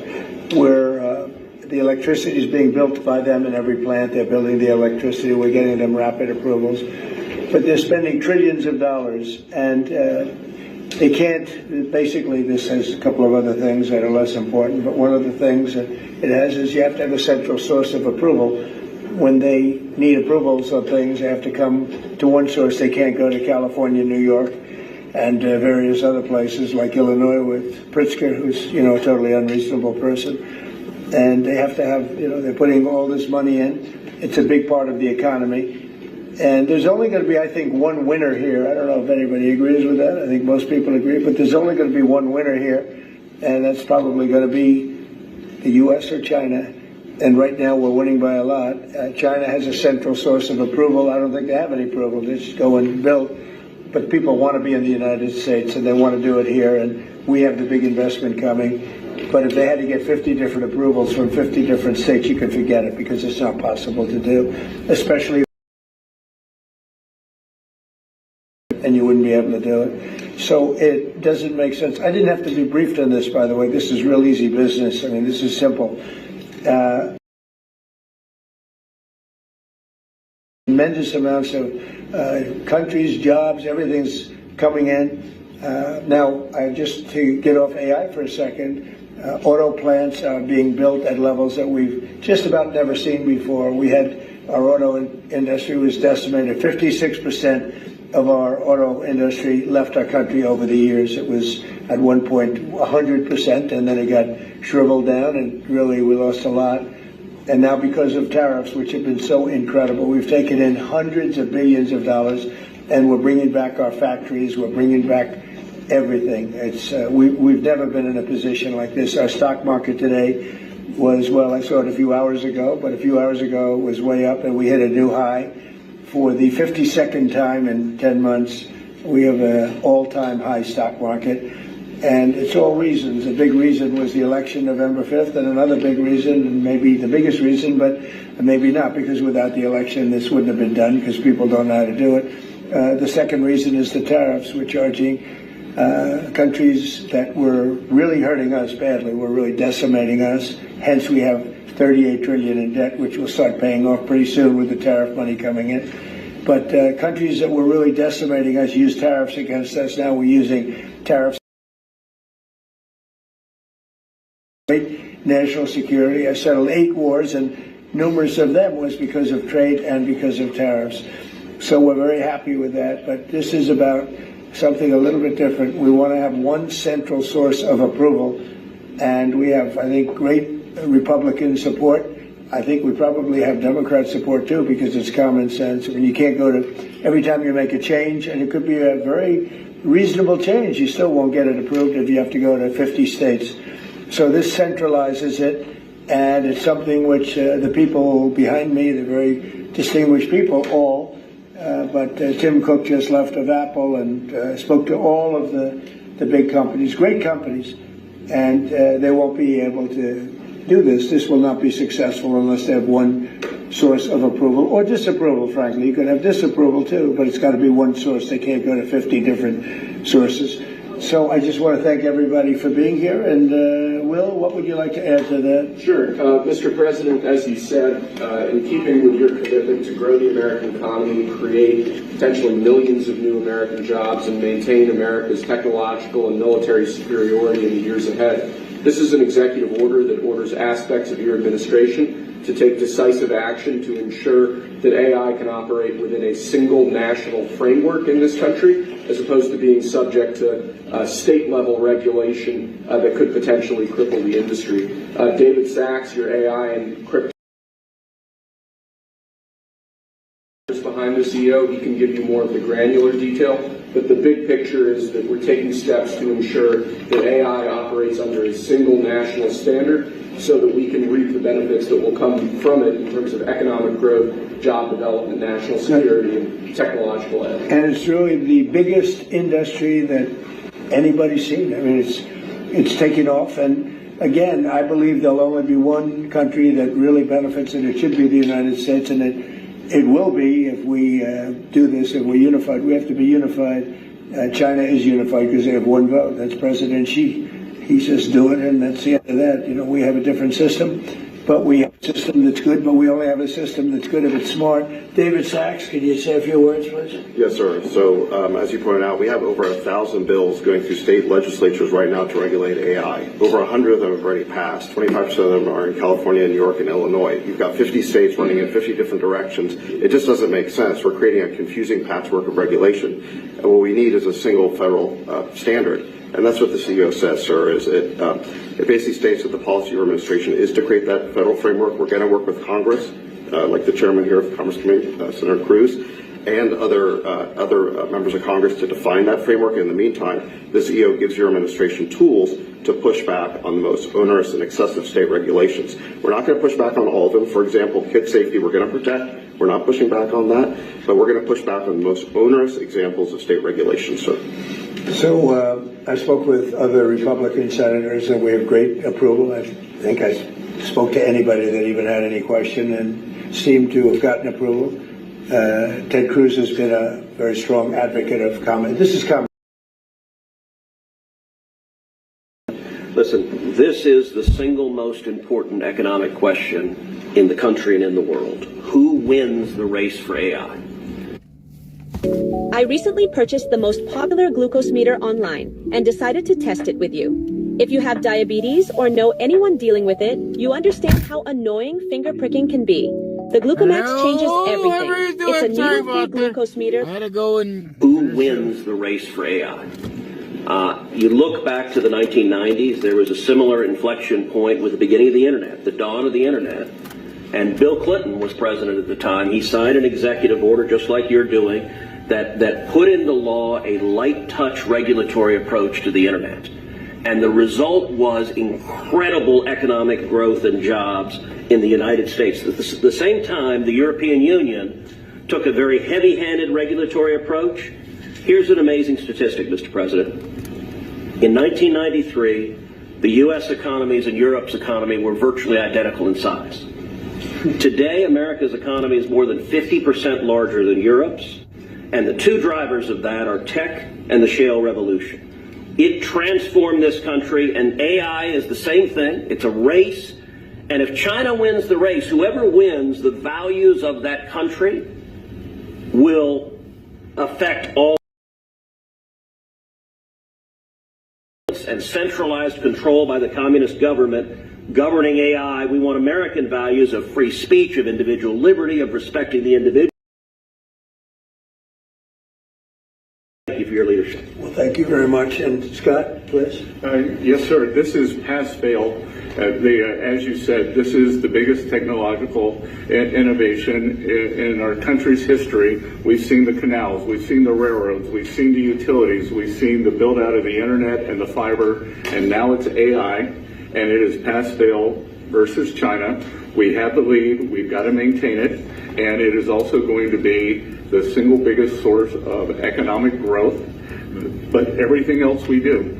With our defense, there's no use in having a golden dome if China's AI can get around it. There's no use in spending all this money on defense. And the U.S. will remain the leader in this under President Trump's leadership. He has accelerated the growth. We're actually going to move ahead further. We're seeing building everywhere, construction jobs. There are going to be jobs at the AI data centers. And most importantly, President Trump had the incredible idea to allow the companies to create their own power. And we are going to see soon that communities near AI facilities will have the same or lower electric cost than other communities, which is a great innovation. So this is an important document today. Do you have any questions? On this AI dominance with China or about AI's potential threat to humanity? Both. We're looking at that very strongly. We have a lot of medical research. Already the things that have come out of AI in terms of medical and cancer research and things, we're way ahead of what we ever thought we'd be, just from the infancy of AI. So really both, and we want to be very careful with it. We also know that a big part of our economy, it could be 50, 60% of our economy going forward, for a period of time at least, especially during the startup, is AI and AI-based. We have trillions of dollars of construction going on, and that construction would stop, or it would certainly be, a lot of it would be halted. So, look, we're leading China. We're leading China by a lot. China knows that, and not doing this would be the greatest gift to China and other countries, but China in particular, that China has ever received. And with Venezuela, now that we've seized this tanker, is the campaign against Venezuela still just about drugs, or is it now also about oil? Well, it's about a lot of things, but one of the things it's about is the fact that they've allowed millions of people to come into our country from their prisons, from gangs, from drug dealers, and from mental institutions, probably proportionately more than anybody else. They came in from many countries. We're getting them out. We had 11,888 murders.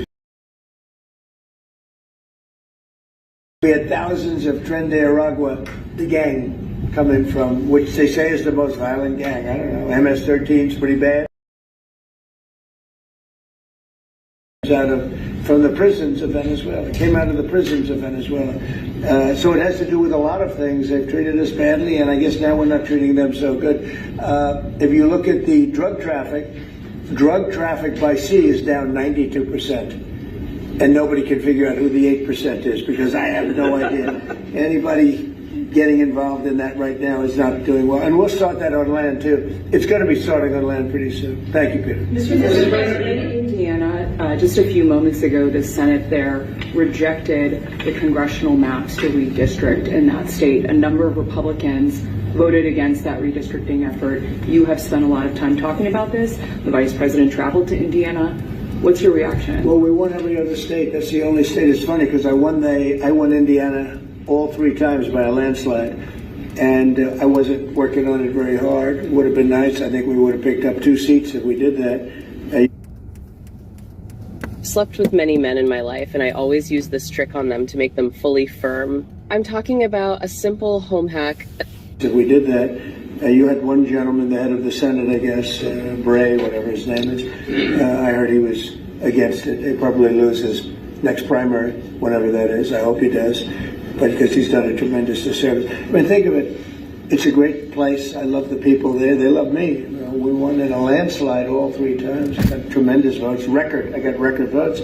And then there's no reason for doing that. And the Democrats do it to us, so I can't imagine that they do it. But I wasn't very much involved. But there's a man named Bray, I guess, head of the Senate. Was that Bray? Is that the name, Bray? I mean, I'm sure that whenever his primary is, it's, I think, in 2 years, but I'm sure he'll go down. He'll go down. I'll certainly support anybody that wants to go against him. Mr. Karen, if I could ask you briefly on AI and then a question on Ukraine. On the AI side, the flip side of what you've done today is what kind of agreements you can get with China, particularly on the national security threats posed by AI. During the Biden administration, there was a vague agreement on not using AI in the nuclear weapons complex. Tell us what you envision and what conversations you've had, if any, with President Xi on that topic. Well, relative to AI? Yes. I speak to him a lot about it. I speak to him a lot, actually. I have a very good relationship with him, as you know. If you had another president, you would have had a big rare earth problem, and it turned out not to be a problem. They're purchasing tremendous amounts of the soybeans and our agricultural products now. We're getting along with it very well. No, we talk about AI quite a bit. We talk about everything quite a bit. One of the things I talk to China about is the denuclearization of weapons. We'd like to see if we could stop that. I'm talking about nuclear weapons. I've spoken to China about that. I've spoken to Russia about that. And I think it would be something that we would want to do, and they would like to do, and I think Russia would like to do. They said they won't join you to start or a follow-on. Well, that's what they've told you, but what they tell you is different than what they tell you. And I'm trying, Mr. President, just briefly, you made a commitment to the Europeans back in July, if I remember right, to participate in some kind of a peacekeeping force should there be a peace agreement. You mentioned, I think, air support, intelligence, and so forth. Does that commitment still stand? Is the U.S. ready to go contribute to It's called the security agreement, basically, that they call it, the security agreement. Yeah, we would help. We would help with security because it's, I think, a necessary factor in getting it done. I thought that we were very close with Russia to having a deal. I thought we were very close with Ukraine to having a deal. In fact, other than President Zelensky, his people loved the concept of the deal. We threw something out. This is the four-part deal. Well, there's 4 or 5 different parts. It's, a little bit complicated because you're cutting up land in a certain way. It's not the easiest thing. It's sort of like a complex real estate deal times 1,000, right? But it's a deal that would have stopped the killing of thousands of lives every month, thousands and thousands of lives, mostly soldiers, but as you know, there's some bombs being dropped. Is it sort of a career-like ceasefire that you don't resolve? Well, there's a meeting on Saturday. We'll see whether or not we attend the meeting. We said we'll attend the meeting if you think there's a good chance. If they want me to attend, they want us to attend. And we'll be attending the meeting on Saturday in Europe if we think there's a good chance. And we want it to get settled. We want to save a lot of lives. As you know, in the past we spent, could be $350 billion, giving it to Ukraine. We got nothing in return, but we gave it to Ukraine. I ended up getting rare earth in return, even though I didn't spend money. And we are now selling weapons to NATO. We're not selling it to Ukraine. We're selling weapons at full price to NATO, as you know. They distribute those weapons probably to Ukraine for the most part. They're probably doing it to others also. But we're not involved in the war other than the fact that we are involved in a negotiation because people want us there. Ukraine wants us involved very much. Europe wants us involved. I have a great relationship with the countries of Europe. As you know, I took GDP. I took what they're spending as a percentage of GDP, but it was at 2 and they weren't paying, and now it's at 5, and everybody's amazed. But that 5% is, a lot of it's coming back to the United States. With that being said, I'd like to see the killing stop. 25,000 people died last month, soldiers, mostly soldiers, but some people also where bombs were dropped. But for the most part, 25,000 soldiers died last month. It doesn't really affect the United States unless it got out of control. A thing like that, as you probably know, because you are a professional, a real professional. But you are a great professional. Things like this end up in third world wars. And I told that the other day. I said, everybody keeps playing games like this. You'll end up in a third world war. And we don't want to see that happen. Can you confirm that you have appointed a general to lead the stabilization forces in Gaza? What will be his mission and how soon do you want to see? Well, we're working very strongly on Gaza. Yeah, we're working very much on Gaza. We actually do have a real peace in the Middle East. We have 59 countries supporting it, which has never happened before. We have countries that want to come in and take care of Hamas, as an example. We have countries that want to come in and take care of Hezbollah in Lebanon, as an example. And I say, right now you don't have to do that. You may have to do that, but we have countries that are volunteering to come in and literally take care of the whole thing. We have a great peace in the Middle East. It's never happened before. And I think it's very strong, actually. And with Prime Minister Netanyahu is supposed to meet him This is a newly developed bone conduction hearing aid developed in 2025, specifically designed for seniors with hearing loss. It utilizes bone conduction technology to transmit sound directly. Actually, get along with him very well. He's been a wartime prime minister, certainly. We did a big thing when we went in with this very plane right here, this beautiful plane. We went in with those B-2s, and now I can use the word because it's been confirmed by the Atomic Energy Commission, we obliterated their nuclear capability, their potential. And their nuclear capability would have been there in about 2 months. I think it looked like it was, some people say 2 weeks. I don't know if it's 2 weeks, but a very short period of time. They were very close to having massive nuclear weapons. And these guys went in and they did a job. And that made peace possible because everybody was afraid of Iran. And now they're not afraid of Iran anymore. And Iran would like to make a deal with us. Your own national security strategy does not say obliterate, sir. It says set them back. Your intro does. Well, the Atomic Energy Commission said obliterated, and the people that have seen the site said obliterated, and frankly, Iran said it was obliterated. And to show you how accurate it was, and you know, I fight for the pilots because the pilots of those people went in there at great risk, and they hit every single target on every single bomb. And they did a lot of damage. And for them to be given anything less than 100% of the credit is unfair. So I will tell you, the Atomic Energy Commission said it's like gonzo. It's one person actually used the term obliterated. But Iran actually said that they probably can never go there again. They can probably never start there again. If they ever started, they'd probably choose a new site. But regardless, we took out the Iran nuclear site with great talent. No other country could have done that. No other country has weapons like we do, but no other country could have done that. We have the best weapons in the world. We have the best military in the world. And when we took out Iran, that allowed for peace. There's no way that, and I really have great respect for the King of Saudi Arabia, for the Emir. I'm friend with U.A.E. These are great people. These are actually great people and great leaders. There's no way they could have done a deal if Iran was not really nullified to a large extent. Iran is not the same country. Iran was a country that was feared by everybody. Now it's a country that's been very much downgraded. I'm sure they'll try and come back, and they're very capable people. Maybe they will, maybe they won't. But their missile program quite quickly.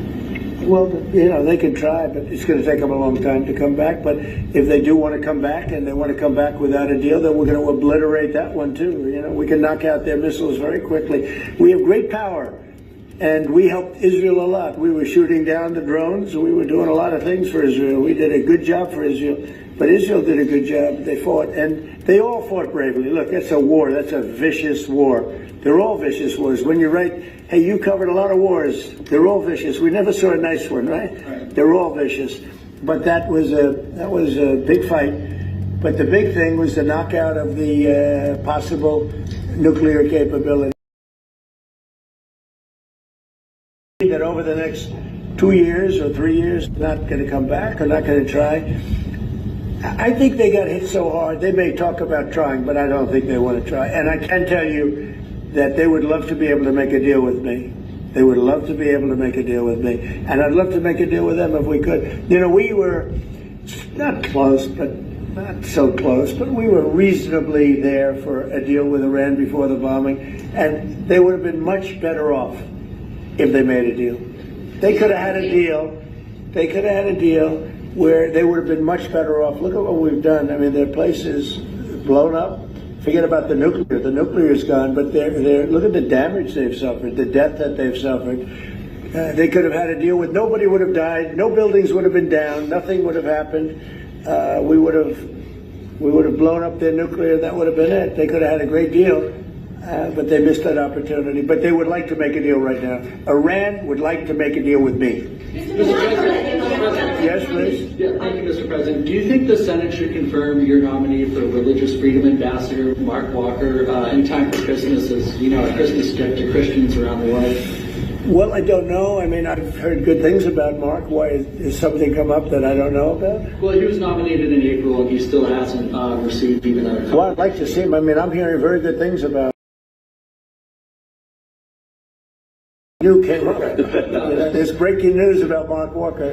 No, I'd like to see him. I've always found him to be a high-quality person. Yeah, I'd like to see that happen. I will say John Thune, though, has done a good job. He's approved. He's gotten hundreds of people approved. We have a roadblock with the Democrats. They're just obstructionists, that's all. Yes, that's all they're roadblock. Good at, obstructing. They're not good at creating. They're only good at obstructing and wanting open borders and men and women's sports and transgender, all things that transgender for everybody, all things that people don't want. And they're obstructionists. They're doing that with health care. We have a great health care proposal where we pay all of the hundreds of billions of dollars that the insurance companies have been making. Their stock is up 1,700%. And by the way, the stock market today hit another high. 52 times we hit a high in a 10-month period. That's during my second presidency. And it's been amazing. Nobody's seen anything like it. We had the greatest economy in history in my first term. I think we're blowing it away right now. I think we're blowing it away. And again, prices were the highest they ever were. Inflation was the highest in 48 years, or I think ever. They say 48 years. The press says 48 years. I'll accept that, but I think it was the highest inflation we've ever had under the past administration. We had the highest prices. We have high inflation, you have high prices. Prices are coming way down. Energy is coming way down. Gasoline is hitting way down. Gasoline is way down. And when gasoline and energy comes down, everything follows. But prices are coming down, and we have an unbelievable economy. 401ks are setting a record. 401ks that's owned by a lot of people because they're based on the stock market. And the stock market for his 52nd time has just hit a brand new high. So it's amazing what's happening. And I will say this, our country is respected again. I think we're respected like never before. The United States is respected again. We have a country that was a dead country 1 year ago, dead. And now it's the hottest country anywhere in the world. Thank you very much, everybody. Thank you. Thank you, press. Thank you. You can call. Thank you, press. Let's go. Let's go. Let me know. Thank you, press. Let's go. You can call. Thank you, press. Thank you, guys. Thank you, press. Thank you, guys. Thank you. Thank you, press. Thank you, Peter. Thank you, guys. Thank you, guys. Oh, yeah, we got to sign. Let's get a picture. He's going to sign it. Let's get a good picture. Pulitzer Prize. This is going to be a Pulitzer Prize picture. Let's give him the Pulitzer Prize. He's in that. Do you like this guy? Oh, yeah, Albert. Everybody likes Albert, right? Yeah.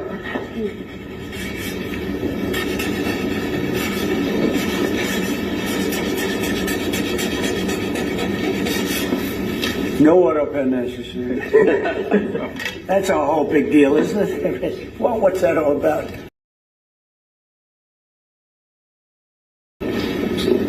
Who am I giving this pen to, David? Who am I giving it to? How about Cyril? You're right. Thank you, sir. I gave it to Howard.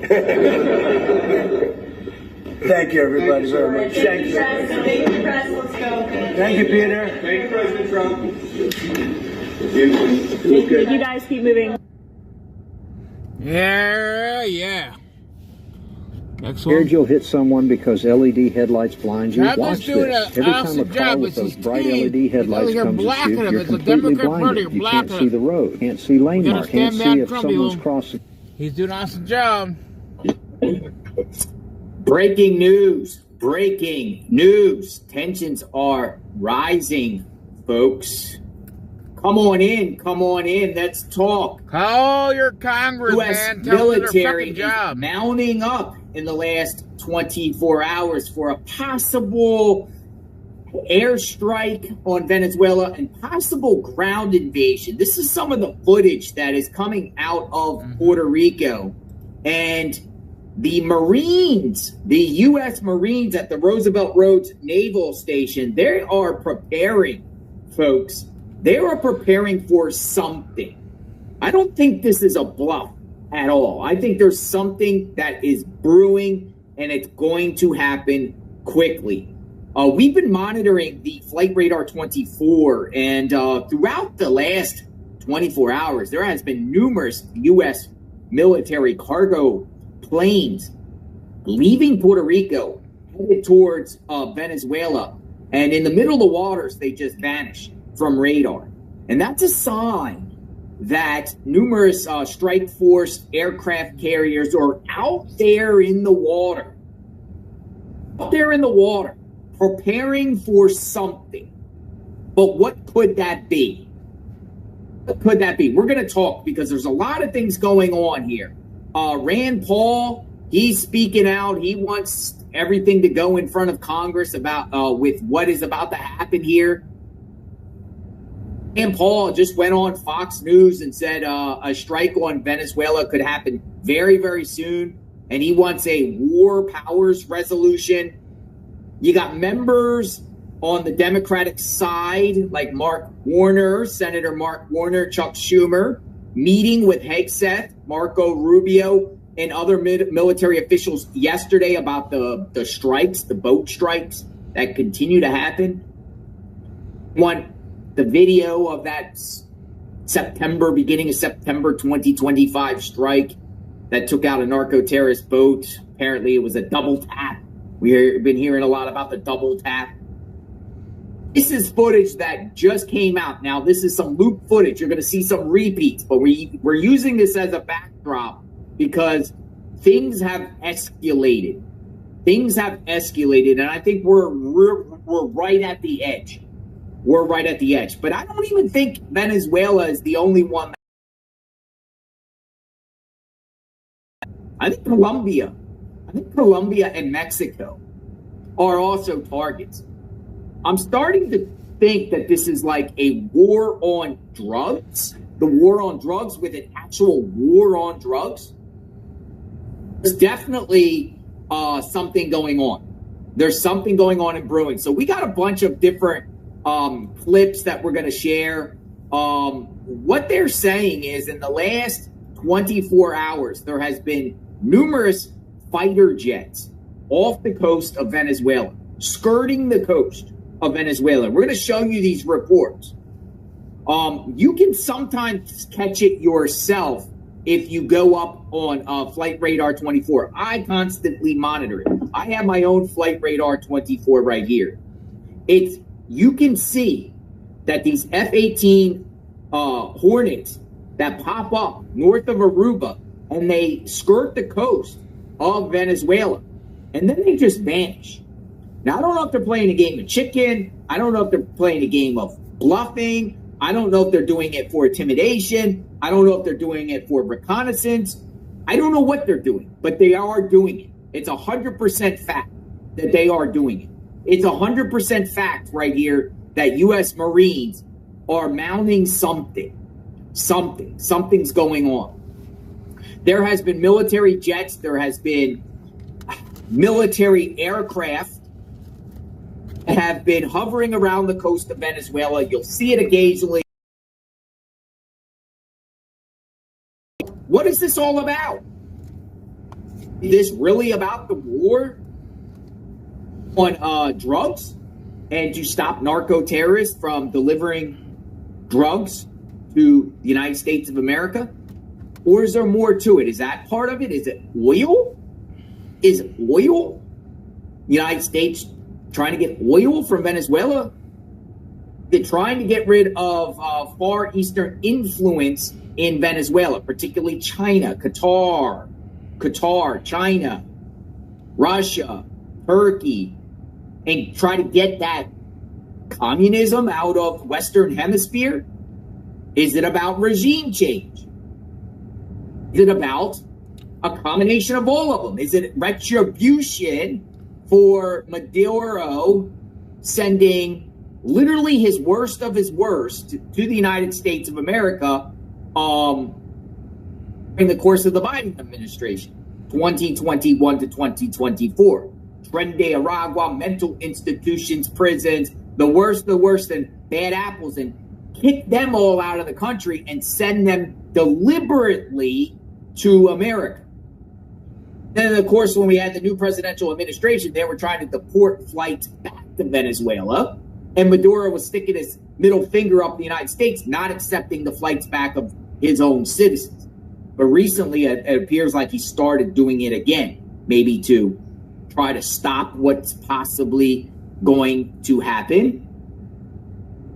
All know about the election. Most people feel like the election last year was not legitimate, and Maduro is not the president, the legitimate. I think the United States wants the oil. I do.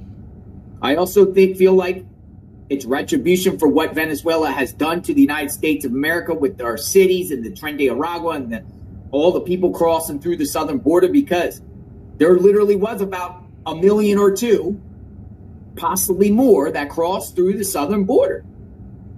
21 to 2024. And there are many of them, probably all of them, most of them, 90% of them or more, probably still in the United States. The worst. So let me start with this first clip to show you that there is fighter jets off the coast, U.S. fighter jets off the coast of Venezuela. So U.S. military flies 2 fighter jets over the Gulf of Venezuela. I'm going to play this clip. Tensions in Venezuela. The White House continues to ramp up pressure on Venezuelan President Nicolas Maduro. And this is lawmakers on both sides called for video of an alleged drug boat strike to be released. Our local 10's Ross Ketchke live on Capitol Hill, following it all. Ross. Good evening, guys. In a recent interview with Politico, President Trump said that Maduro's days in Venezuela are numbered. But meanwhile, here on Capitol Hill, top lawmakers in both parties say they are largely being kept in the dark about those deadly boat strikes in the Pacific and Caribbean, and also the Trump administration's larger strategy.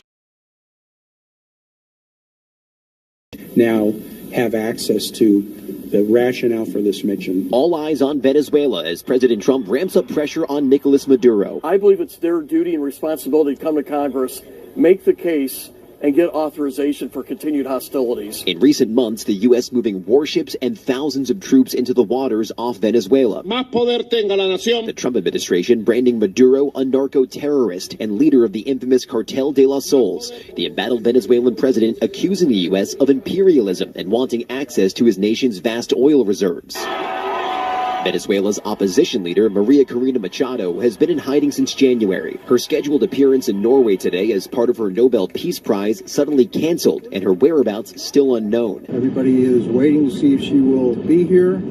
If she's not, it's fully understandable because Nicolas Maduro is hunting her down. Meanwhile, back in Washington, lawmakers say Congress needs to have a say in any further military action against the South American nation. We don't know what's going on. What is the president's mission? What's the plan? Since this summer, the military has carried out nearly 24 deadly strikes on alleged narco boats in the Pacific and Caribbean. One strike in September under extra scrutiny after news broke of a follow-up attack that killed 2 survivors. They killed shipwrecked survivors who were hanging onto the flotsam and jetsam of the boat.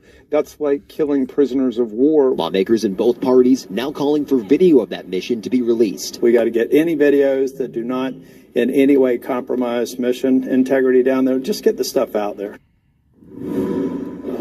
We've also learned today the White House has begun drawing up plans on exactly what level of involvement the United States may need to have in Venezuela if Maduro leaves office, either under his own. Ross Ketchke live for us. Ross, thanks so much. All right. So, a lot of accounts on social media.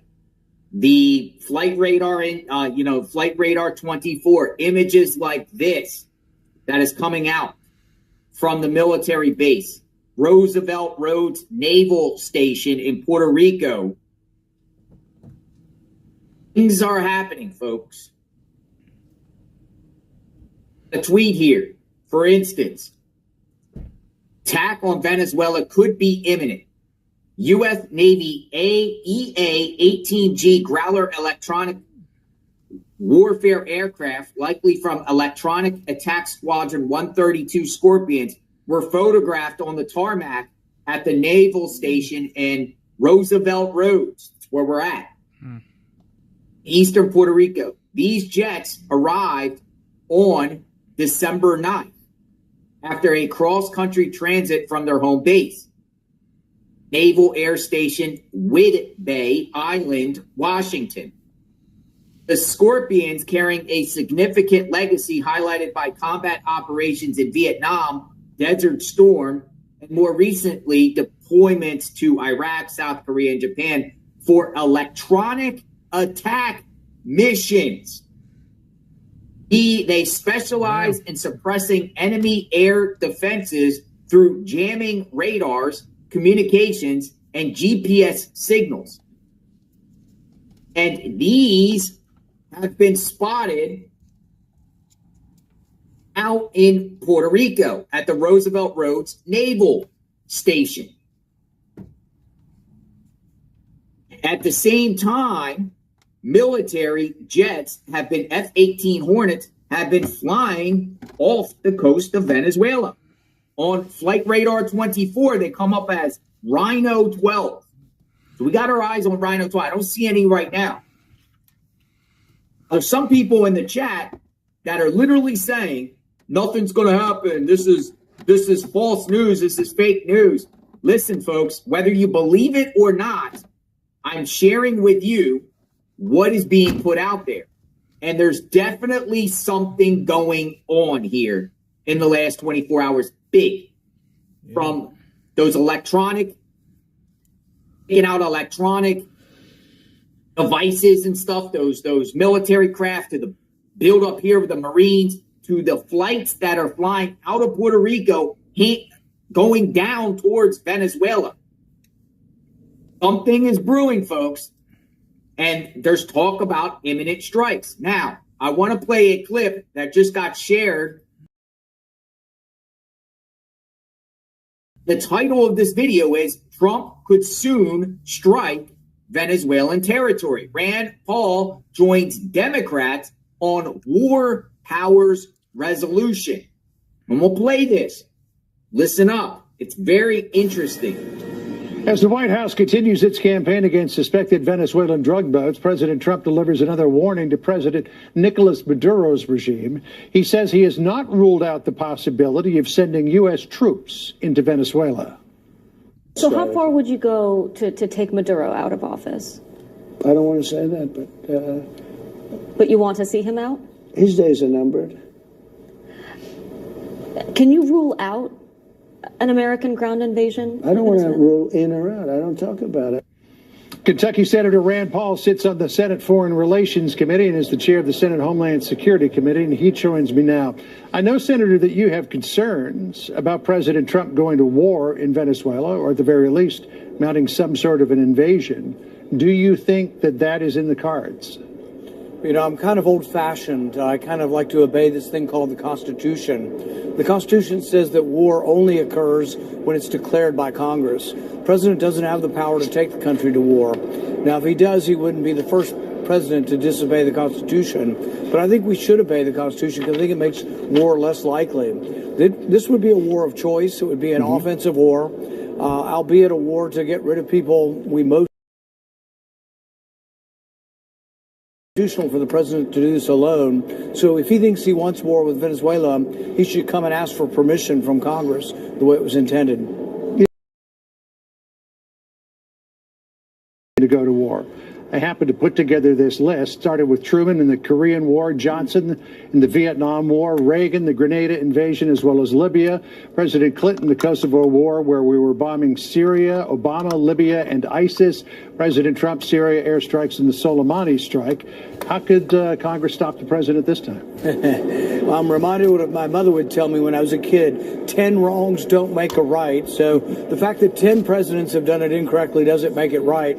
Our founding fathers were united to a person. All those who signed, all those who debated over the Constitution, the Federalist Papers were unanimous that Congress should declare war. No president should on his own. Now, we have disobeyed that, but we do have the ability. If Congress rose up in a clear 2/3 majority and said no, we could overturn any veto. Rarely do you get 2/3 vote, so it is very hard to stop a president hell-bent on war. But, what I liked most about President Trump was his idea that he didn't believe in regime change war. He was against the Iraq war. He was against the war in Libya. So I hope that his instincts will prevail. I fear that there are people around him who have ulterior motives and are pushing him towards war, but I hope it won't come to that. Well, he does seem to be interested in regime change in Venezuela. The president said the other day that Maduro's days are numbered. And a way that he's putting pressure on Maduro is with all of these strikes against these drug boats that are running either through the Caribbean or the Eastern Pacific. Here's what the president said about the possibility of releasing video of the second strike that occurred on September the 2nd. Listen here. Mr. President, you said you would have no problem with releasing the full video of that strike on September 2nd off the coast of Venezuela. Secretary Hegseth now says... You said that. I didn't say that. This is ABC fake news. You said that you would have no problem releasing the full video. Okay, well, Secretary Hegseth... Whatever Hegseth wants to do is okay with me. He now says it's under review. Are you ordering the Secretary to release that full video? Whatever he decides is okay with me. The president had said earlier, about a week earlier, that he would have no problem with that second video coming out. Do you believe it should be released, Senator? Yes, without question. I think if people were to see the images of people clinging to the wreckage, there would not be much sympathy for Secretary Hegseth. To order the killing of people who are shipwrecked is clearly illegal according to military justice, according to our own military laws.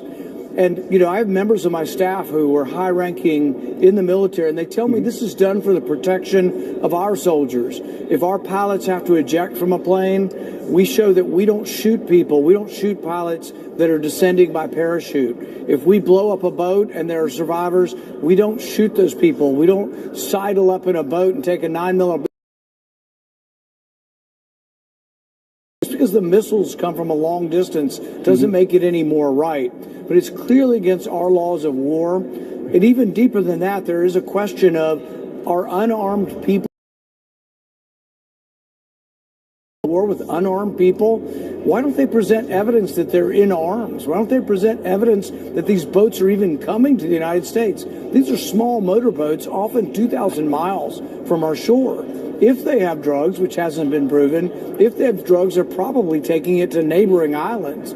So this is a crazy thing that we've never done before. And to make a crime into war is to stretch credulity to the point that I think a lot of common sense people don't buy it. Well, President Trump seems to be aiming at the supply chain of drugs that come to this country and kill an awful lot of people every year. As you know, Admiral Bradley gave a briefing to members of Congress last week. Here's what the Wall Street Journal said after that briefing. This is the editorial board. Congress is investigating whether the Trump administration fired on defenseless survivors on a drug boat, and the emerging details suggest this story is less than it initially appeared. But the episode still carries lessons about command accountability and larger questions about the Trump war in the Caribbean. I think Bradley told members of Congress that there were members of the Judge Advocate General's office, lawyers, who were following along every step of the strike against this boat on September the 2nd. And they said that he was within his legal bounds, according to Admiral Bradley, to take it out. I guess my question would be, if the Admiral were there on the scene and he came up in a follow-up boat, would he take his 9mm pistol out and put it up against the head of the survivors and shoot them in the head? See, it's easy to countenance, I just push a button and I antiseptically blow these people up. But a month later, they didn't do it. Because I think somebody finally said, oh my God, you know what? We just read the military justice, law of justice, and we're not supposed to kill survivors. And you know what they did a month later? They picked up 2 people who weren't from Venezuela. They didn't prosecute them for drugs. They collected no drugs. They collected no weapons. They just said, oh, go back home. And they sent them back to Colombia and to Ecuador. They're not even Venezuelans. And so, no, when you allege that someone is on a drug boat, you should prove it. 1 out of 4 boats that the Coast Guard boarded before we came up with this blow them to smithereens policy, 1 out of 4 didn't have any drugs. So are we willing to accept an error rate of 1 in 4 and kill people on these boats when we might be wrong 1 in 4 times? I think this is a tragedy. Well, hopefully we'll see that second video soon, and we'll be able to figure it out for ourselves. Senator, good of you to spend time with us today. Appreciate it. Thank you. Hey, Sean Hannity here. Hey, click One here thing to I've noticed subscribe about to Fox News. Rand Paul, and I will say this over and over again, he's so adamant of defending drugs at all costs, whether it's the hemp in his state or Venezuelan drugs. He's just so adamant, about some. I think somebody bought Rand Paul when it comes to drugs. I really do. I really do. He sides. Something's fishy about that. Maybe they should investigate Rand Paul about that. It's just saying. I mean, there's something very strange about it. Every time I listen to Rand Paul, when it comes to something to deal with drugs and stuff, he's defending the drugs. He's defending the drug dealers. He's defending the drug industry. Just notice the pattern. Just pay attention. Notice it. Maybe I'm wrong, but that's my take on that situation. But yeah, for the fact that Rand Paul would go on to Fox today, just about an hour ago, and speak about this, issue, and the fact that you got a military buildup here, you got planes flying all over the place. I feel like something's about to happen because this isn't a bluff. You know how much this costs? You know how much you think the Trump administration, after promoting fiscal spending and fiscal responsibility and DOGE and cleaning out the government waste, would waste taxpayers' money for a bluff? I don't think so. I don't think they're in the business of wasting taxpayers' money by just sending all these. You know how much this costs? You think this is just $1 million? This is probably $1 billion operation that we see right here. Literally. They're not just, somebody has to pay for it. We're all paying for this. But it's building. It's building. And there's a clip out by CBS Evening News talking about the fighter jets flying along the coast of Venezuela. Every time they fuel up and fly a jet, that costs tens of thousands of dollars. Every time you fly a jet, a military jet, billions. This is probably $1 billion. September. All those strikes, all the weaponry, all the missiles hitting the narco boats. About 24 got struck? Millions, missiles, millions. Sure, you're just going to do this for a bluff, or just to just go all the way to the edge and say, we're just going to let Maduro stay. They are ramping up the pressure, and Maduro seems defiant here. There has been talks that other countries might accept them, amnesty, asylum, asylum. He got an indictment on him. Maduro got an indictment. There's a $50 million bounty on his head for his capture. You think the United States government is going to let him go? Maybe, if he relinquishes power, possibly. I got this clip here, speaking of taxpayers, the money-wise and everything. That's why I don't think this is a bluff. You might. I don't. I mean, to do all this, you got to feed these troops. You got to house these troops. You got to mobilize these troops. All the equipment, bring it in there. How much you think it runs a day, the USS Gerald Ford? How much you think that runs a day? Having an strike team aircraft carrying a strike team around. How much you think that costs every day just to say, oh, yeah, we're just going to flex our military muscles and just fly, go around into the Caribbean there, around Puerto Rico, and we're just going to cruise around for our health. Probably hundreds of millions, probably. I don't know. I'm not an economist, but it's not cheap. It's not cheap at all. U.S. fighter jets fly near Venezuela coast as military costs add up for taxpayers. That's the next clip I'm going to play here. Check it out. CBS Evening News. We'll listen to what CBS has to say about the situation. U.S. fighter jets fly near Venezuela coast as military costs add up for in an interview with Politico, warned that he may extend his military campaign against drug traffickers to Mexico and Colombia. Since September, the U.S. military has taken out more than 20 suspected drug boats from Venezuela, killing nearly 90 people. Tonight, Charlie Daggett takes a look at the cost of the military campaign in U.S. tax dollars. This afternoon, 2 F-18 fighter jets like these assigned to the USS Ford aircraft carrier circled near the coast of Venezuela as President Trump warned the country's leader, Nicolas Maduro, that the military campaign against the cartels could go beyond boat strikes. You want to see him out? His days are numbered. Can you rule out an American ground invasion? I don't want to rule in or out. I don't talk about it. Questions over the legality of strikes on alleged drug boats and the second strike that killed 2 survivors topped the agenda as Secretary of Defense Pete Hegseth briefed congressional leaders this afternoon. For the ones who get it done, the most important part is the one you need now, and the best partner is the one who can deliver. That's why millions of maintenance and repair pros trust Grainger, because we have professional-grade supplies for every industry, even hard-to-find products. And we have the agenda as Secretary of Defense Pete Hegseth briefed congressional leaders this afternoon. Would he let every member of Congress see the unedited videos of the September 2nd strike? His answer, we have to study it. While the Trump administration weighs further action, the costs of Operation Southern Spear are racking up. 11 warships deployed to the region have cost over $200 million. And those B-1 bombers that have flown out of the U.S. to buzz the Venezuelan coastline, $173,000 per flight hour. That's a lot of hardware for what so far has been a drug interdiction mission, says retired Marine Colonel and military analyst Mark Kansian. You're using an asset that's designed for taking on China in the Western Pacific in the teeth of advanced weaponry and using it to take out boats with motors, with outdoor speedboats. It can do it, but it's overkill. Now, U.S. lawmakers are threatening to limit Secretary Hegseth's travel budget unless he releases that video of the second strike to full Congress. Hegseth says that should remain classified. $173,000 per flight hour. See what I'm saying? And it's all bluff? Nah, something big's brewing.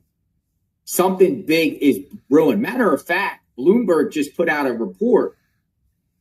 Well, I embed this up in the right screen in a second here because it just popped up in the last hour. It said that U.S. seizes oil tanker off the coast of Venezuela today. That could be one of the reasons why these jets were flying around. According to Bloomberg News, Bloomberg put out a report, and I'll just summarize it. U.S. forces have intercepted and seized a sanctioned oil tanker off the coast of Venezuela. To people familiar with the matter. Now, is Bloomberg lying? I don't know. A move that marks a serious escalation of tensions between the two countries. White House didn't immediately respond to requests for comment. State oil company Petróleos de Venezuela S.A. and Venezuela's Oil and Information Ministries didn't immediately reply to requests for comment. Folks, this is breaking from Bloomberg News. Now the U.S. military, on top of shooting narco-terrorists from the sky in boats, they have now seized a sanctioned oil tanker off the coast of Venezuela. It's getting real, folks, real quickly. Yes, it is. Getting real quickly. U.S. jets tracked. And this could be why the U.S. jets were tracked along the coastline of Venezuela. The last 12 hours, there has been reports of U.S. military aircraft skirting the coast of Venezuela and disappearing from radar. U.S. jets tracked circling Gulf of Venezuela as tensions mount. 2 U.S. fighter jets were tracked circling the Venezuela coast on Tuesday as tensions continue to escalate between the two countries. The F-18 Super Hornets appeared on flight tracking sites right off the coast of Venezuela's second largest city, around 1700 GMT before circling the Gulf for about 40 minutes. U.S. defense official told the Associated Press the F-18s had conducted a routine training flight in the area. So when are we in the business of flying routine training flights on a foreign adversary's or right off the foreign adversary's coastline? It's getting real. The incident comes amid a wave of U.S. airstrikes against boats in the Caribbean Sea, which the White House said were trafficking drugs to the U.S. from Venezuela. Experts have raised questions about the legality of the strikes. Now, we're going to talk about the strikes, boat strikes, because I think the Democrats, particularly, Chuck Schumer and Mark Warner, are beating the drum, demanding answers about that. And I think they're trying to deflect or stop this possible airstrike, maybe even ground invasion of Venezuela, maybe Colombia, maybe Mexico, by calling investigations about the airstrikes kind of the sidetrack. They spoke about it. They met with Pete Hegseth yesterday, spoke about it, and we actually have a 15-minute clip we're going to play shortly of them, Chuck Schumer and Mark Warner. It is interesting because we got fighter jets off the coast.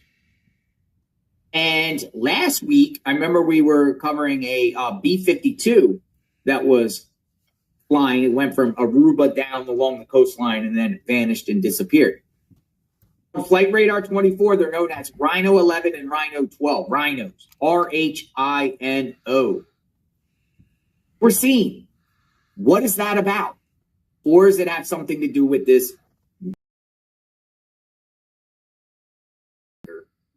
that has been intercepted and taken east? What is Venezuela going to do about it, if at all? What can they do about it, if at all? What's happening here, folks? Things seem like they're happening.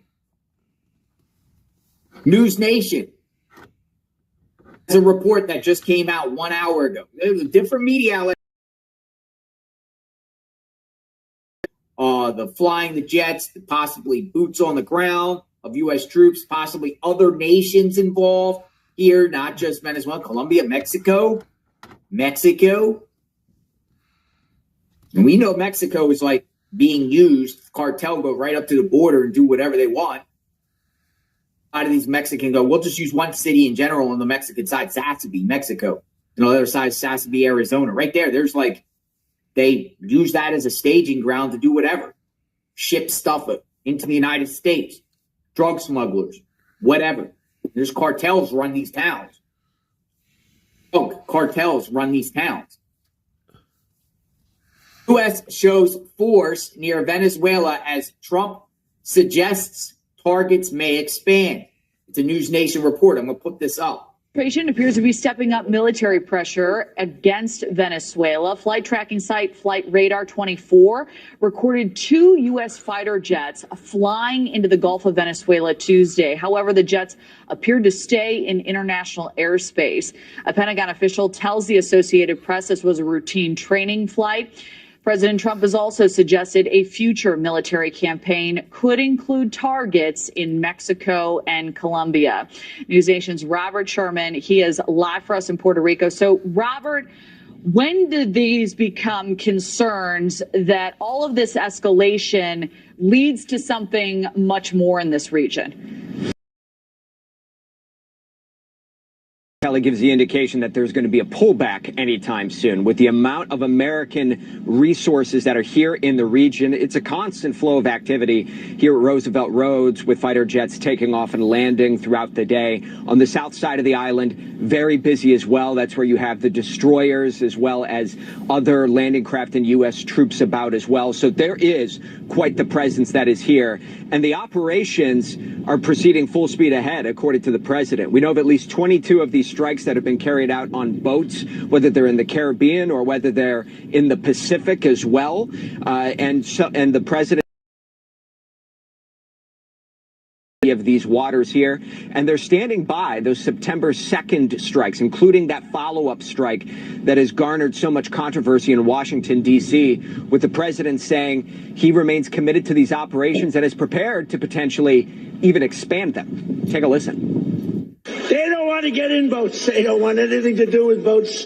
I think we've destroyed the boat market, and now we're going to do land, because the land is much easier, and it's even more prevalent.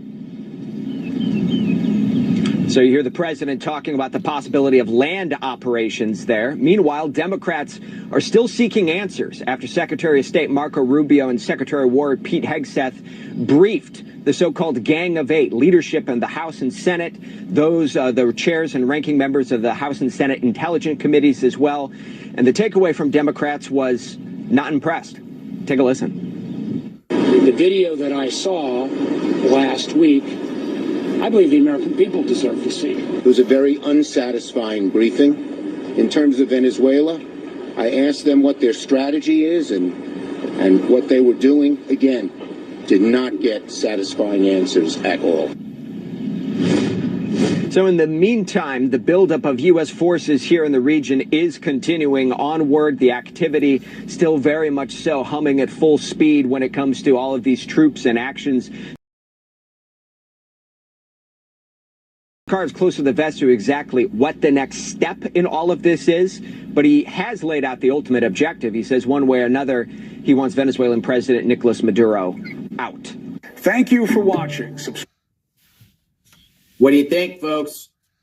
As you see, the military continues to build up. Puerto Rico, building up, not pulling back and de-escalating. This is escalating. This is as intense as it's been for the last 3 months.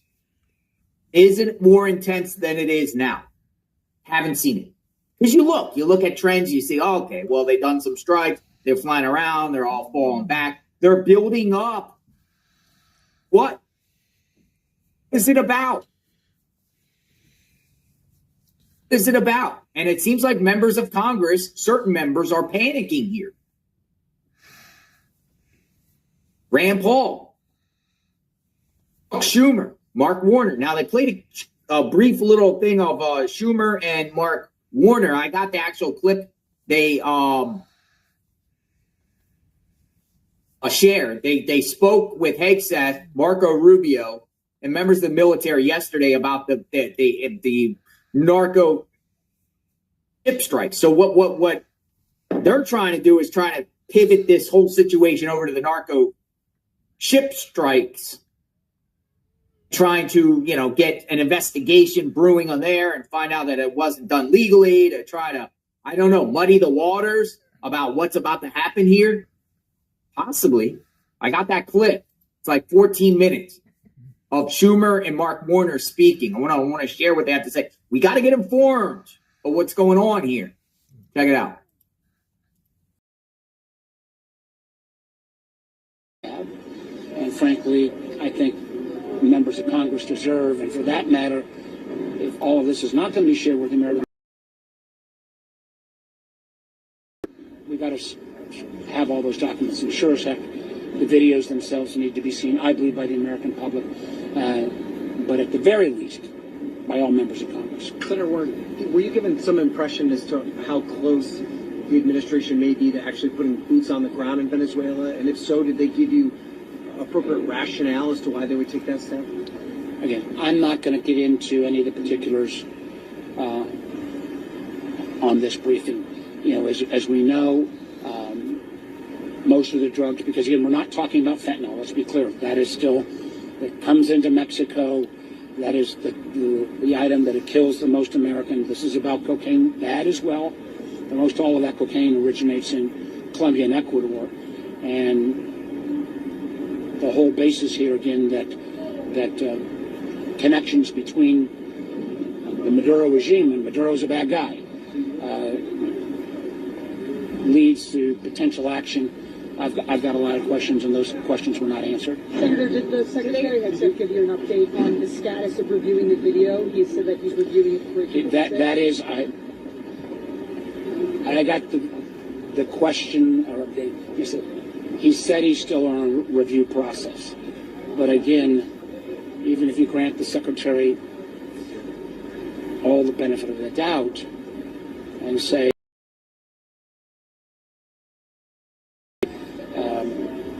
fall into that category, which I don't believe I would accept, but how you can suddenly say, well, we're going to release videos of a boat and then our strike action, but we're not willing to release the video when the survivors are identified before a strike takes place, in my mind, doesn't pass any kind of smell test on any kind of difference there. Was the video shown again in this briefing? No, it was not. Did you see the timeline for when he would decide? No, it was not. No. The rationale for not providing them? Well, and again, I made my request last week when Chairman of Joint Chiefs Kane was there, and I felt he and Admiral Bradley were forthcoming last week. I've still got a lot of questions. I reiterated those written documents, like the JAG opinion, after action report, the actual order, the execution order that was given, whether the legal opinion justifying the whole policy was in any way changed between the September 2nd strike and September 5th when it was written. I got the notion that they are still considering all that, but for someone who recognizes how critically important that this decision is, particularly when you're talking about American military potentially taking actions that are not appropriate under international law, I want to be proven that that was not the case. And that's why I want my colleagues to see the video. I think the public ought to see the video, and it's why I want to see these documents so that I don't make any rash judgment. People making rash judgment on this issue because it's so important. I think I'm worried about it. Again, I have great respect for our military and the professionalism. And again, I feel like they have been put in kind of an untenable situation. Thank you so much. Chuck Schumer speaks. I asked Secretary Hegseth, Secretary of Defense Hegseth, would he let every member of Congress see the unedited videos of the September 2nd strike? His answer, we have to study it. Well, in my view, they studied it long enough, and Congress ought to be able to see it. I told him that every member of Congress, so many members of Congress, Democrat and Republican, had a right to see it, wanted to see it, and should see it. In terms of Venezuela, I asked them what their strategy is and what they were doing. Again, did not get satisfying answers at all. Were you able to see the video yourself, sir? Did you see the video, sir?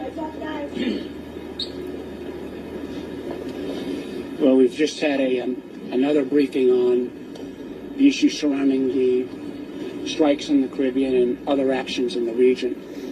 And before I get to the substance of it, I continue to think that the whole underlying basis and effect of equating a boat or an entity that has drugs onto the same as, in a sense, terrorists that had guns or bombs, I find problematic. I found the two areas that I'm most focused on right now is the video that I saw last week. I believe the American people deserve to see. And even if you would argue, well, there are sources and methods, I'm not sure I accept that argument, but sure as hell, at least members of Congress ought to see, because they all have appropriate clearances. And it's a little strange where administration officials say, well, we can release edited versions of videos that they like to brag about, but then not at least show the immediate moments up to and including the second strike that took place on September 2nd. In addition, and as I said last week, I'm very reluctant to reach a final conclusion about what was legal or appropriate or not, because once you reach those conclusions, you can't take it back.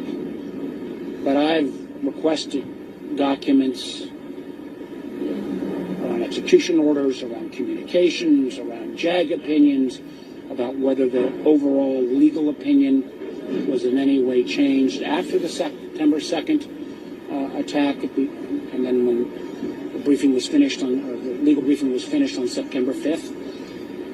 So far, I've not got those answers.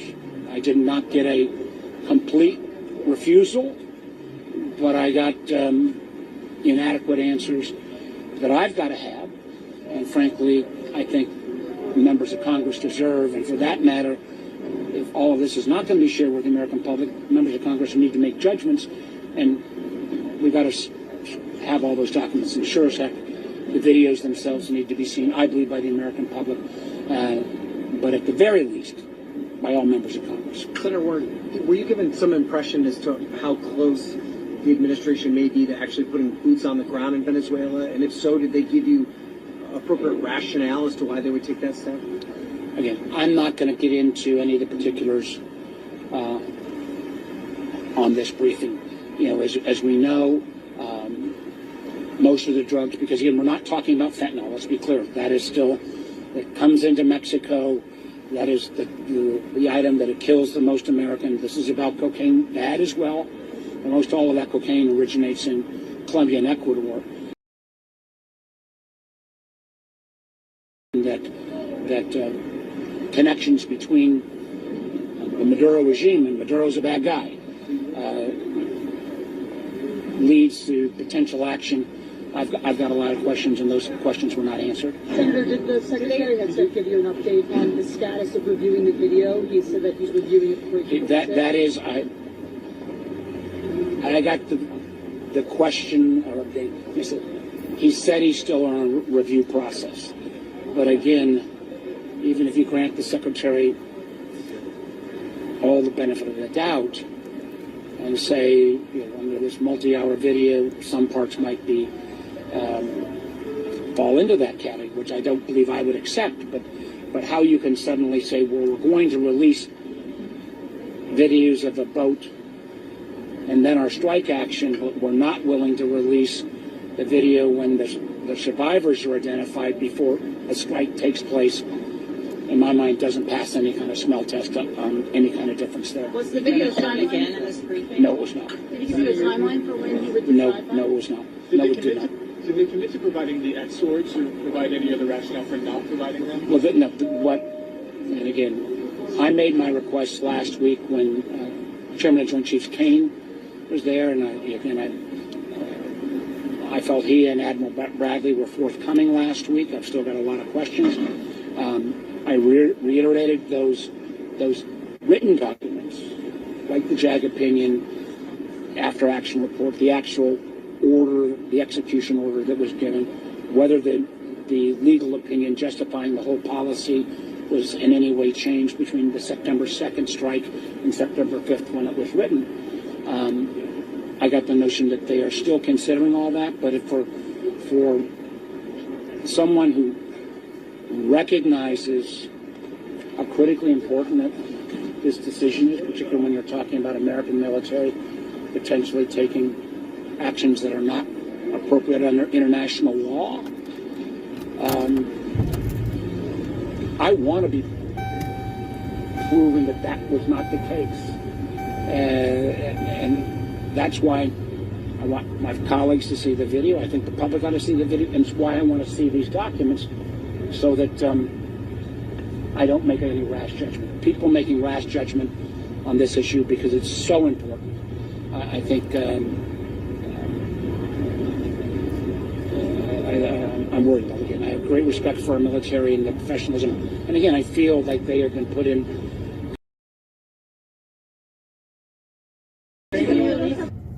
All right.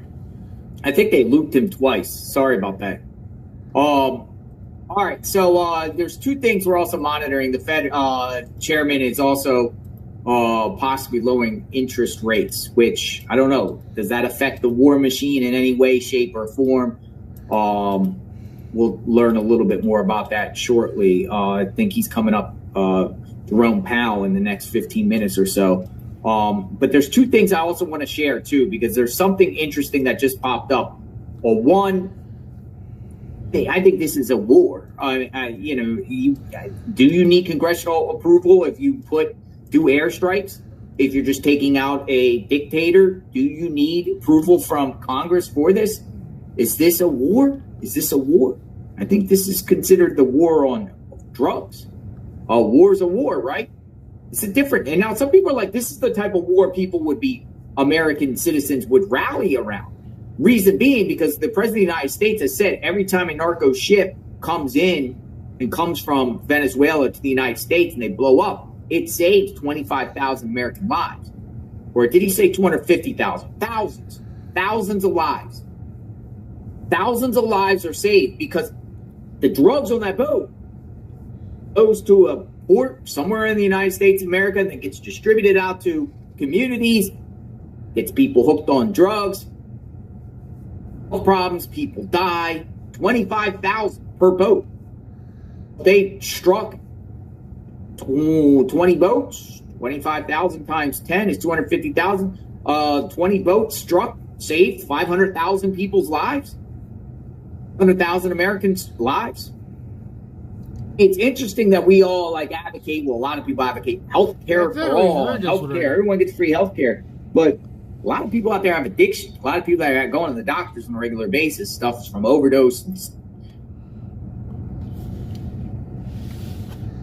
Light glasses block LED glare the second you put them on. Here's what drivers are saying. I can finally see at night. The glare just disappears. I'm not scared anymore.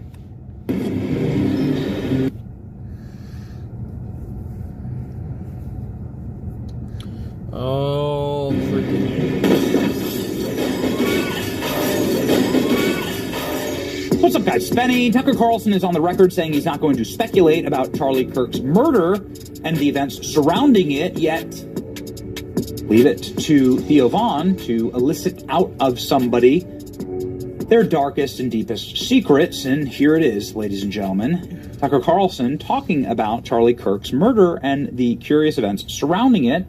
As we have stated on this program time and time again, we want maximal transparency, maximal investigative force, and maximal confessions and evidence brought to light. In the absence of that, you are going to have people that spiral, and that's what you're seeing right now. Who's in charge of the damn investigation? Well, it's not me. And the way that you actually get people to go freaking crazy, to lie to them or to deceive them. And what I mean by that is the judge is right now in this case planning on, it seems like, banning all cameras and all media from the courthouse. We won't be able to watch the trial. We'll just be able to see these little sketches and hear little blurbs about it later. But that's totally and wholly inadequate. People are going to lose their minds if that's the case. Tucker Carlson's saying as much, and he's right about it. So here we go. Let's start with Tucker Carlson describing the real problems with this investigation, saying that there has to be more. But so I would say of the assassination, first of all, I knew him well. He was right at my house right before he was killed, so I feel emotional about it still. Who was Charlie Kirk? Yep. Oh, yep. really? Oh, yeah. Oh, I didn't know that. And I love his wife and know his wife well, and so I feel emotional about it. So, I just haven't wanted everything to do with it. But I will say a couple of things. I don't understand the official story at all. Of the assassination? I don't understand it, and I want to make sure that there is a truly rigorous and honest federal investigation of it. And I'm definitely concerned about that. A. B. I think that I don't know many of the details, but I know that recently Candace said that Egyptian registered aircraft were following Erica Kirk, Charlie's widow, around for a number of years in different places in the world. That's one of the weirdest things I've ever heard, and I just want to say that that is factually true. That's true. So that's like the one data point that I happen to know is true. What does that mean? I have literally no idea. I can't even guess, but that's very, very strange. And what is Egyptian? It could mean aircrafts from Egypt. Who knows? I think that they were registered in Egypt. Got it. And so, but that fact is true. So that enough, and it also her claim that, you know, there were kind of a disproportionate. That's also true. So what does that add up to? I don't know, but it means that, you know, the FBI has a moral and legal obligation to look in every direction and to be open-minded as you would in any investigation, in journalism, in science. It's all the same process. I don't know the answer, and I'm going to sift through everything as open-mindedly as I can, as honestly as I can, to get to what the truth is. That's science, that's law enforcement, that's journalism. It's all the same. That's justice. And I just want to make sure that is happening, and I just don't have a ton of confidence in the FBI or the men who run it. And I'm not saying that out of ignorance at all. That's a scary part, too. I'm not alleging anything. I'm just saying I think it's really important that we have that. And also, I have no I never wanted to think Twitter any of this. shit. Like, leaders of the FBI are on Twitter? Like, what? Oh, the one, do you see the video that Tim Dillon did about the, No, because it makes me too mad. But no, I agree. It's like, and also, here's the weird thing. I never wanted to think about any of this shit. I never wanted to think that our FBI didn't care about us, or that our CIA was compromised, or that we couldn't, you can't even call the police department without thinking that it goes directly to some other foreign lobby, right? Like, Theo Von is so earnest in these conversations. Tucker Carlson, clearly they're going Twitter, saying that he doesn't have any confidence in them and their ability to investigate here or run the FBI. I have a feeling this is going to elicit a reaction out of Cash and Dan, and more importantly, going to sort of cast a pall on the investigation of Charlie Kirk's murder, which, again, every single independent voice can tell you it would be great to have more clarity. It would be great to have more clarity on President Trump's assassination attempt. I mean, really, you're talking about events that changed the country forever and would be good to have a step-by-step breakdown of what's going on. It's perfectly fine to ask questions about these things. It's perfectly natural and healthy, actually, to do that. And more importantly, we've learned that the CIA was lying to us for 70 years about the JFK assassination. I mean, you're the people who lied, right? The CIA did bump Lee Harvey Oswald in Mexico. They've now finally admitted that. They had to get that admission clawed out of their cold, dead hands. And so, again, you're the ones who broke it. Like, it is incumbent upon the current leadership of the CIA, FBI, and so on in order to try and fix it. And the way that you do that is maximal transparency and investigative efforts. Tucker Carlson calling for that, saying that you have got to be more transparent. Like, you're not like a weirdo just because your brain is trying to figure things out. That's a brain's job, is to try to figure things out, is to try to make organization of things, right? So it's just so crazy that people who are trying to figure things out are getting ostracized, you know? Whether they're right or wrong or something, at least they're trying to have some semblance of, like, curiosity, which is really just kind of reframed. The official story describing the murder of your friend doesn't make sense, and you find yourself yelling at a podcaster for coming up with other theories, you're barking in the wrong direction. Your anger should be focused on the people whose job it is legally, constitutionally, to get to the answer. And there's very little pressure on them, I notice. Yeah. And a great deal of pressure on Candace Owens. And by the way, I've said this to a bunch of people, you know, off the record, you know, people I'm just talking to. It's like, what Candace is saying is clearly causing a lot of turmoil. Is it true or not? I can't assess it. I'm not the FBI. I'm a freaking podcaster, but I do know how the system works, and it's really simple. The FBI has this case, and of course the state of Utah. It's their job to not only find out what happened, present it to the public in a way that restores some confidence that you can have justice in this country, that we have functioning law enforcement. I don't have confidence in that because there's a lot of evidence that we don't have that. So restore confidence by being honest and telling a story that makes sense. So why, if they don't do that, and they haven't done that, they have not done that, how can you be mad at Candace Owens or anyone else for filling a vacuum that they left? Yeah. Well, Candace is okay. No. The people with the authority are the ones responsible, and they're the ones who should be held responsible when there's a failure. Not some podcaster, not me, not you, not Candace, the people whose job it is. Talk about, and it's always that. It's always like, you say, well, I don't know why Israel's committing genocide, and guys like, shut up, Theo Von. It's like, shouldn't you be mad at Israel for committing the genocide?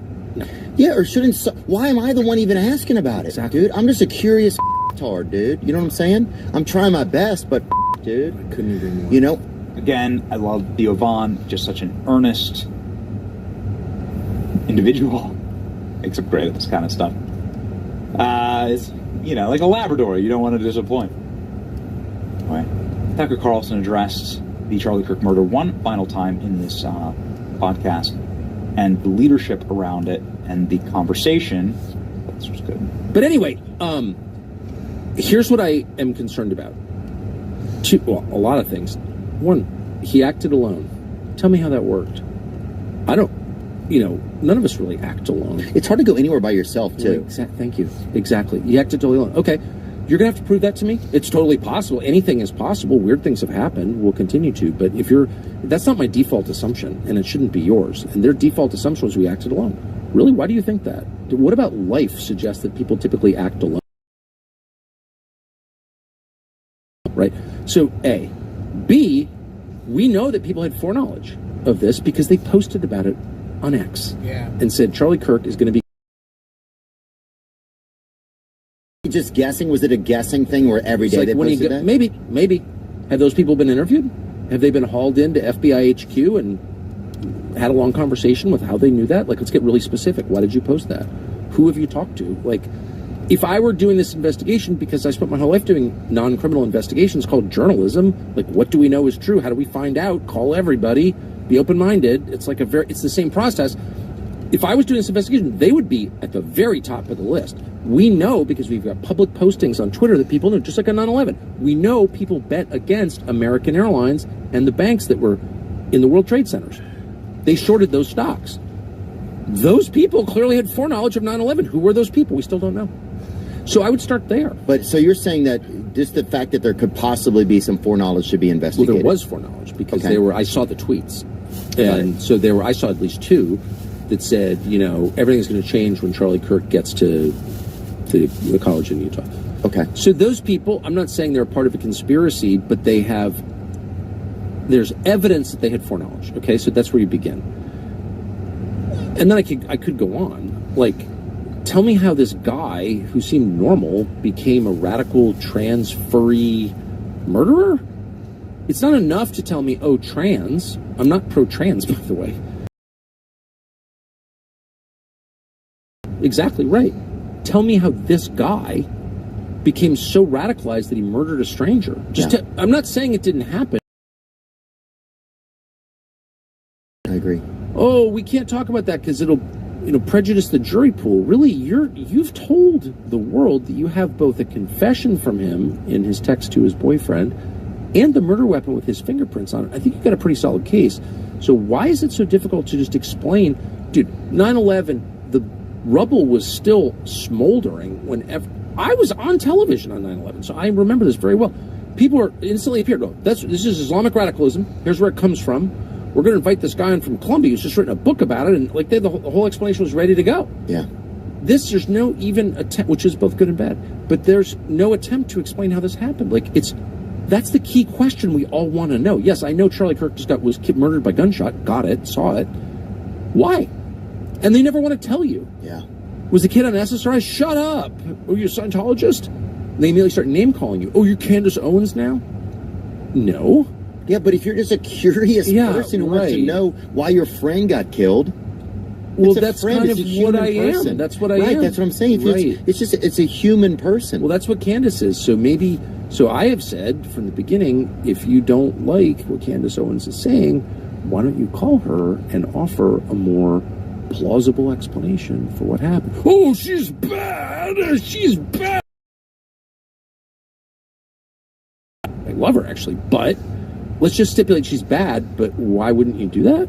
Well, I don't agree with some of the stuff that the rabbit hole she goes. That she likes to dig in the garden, you know?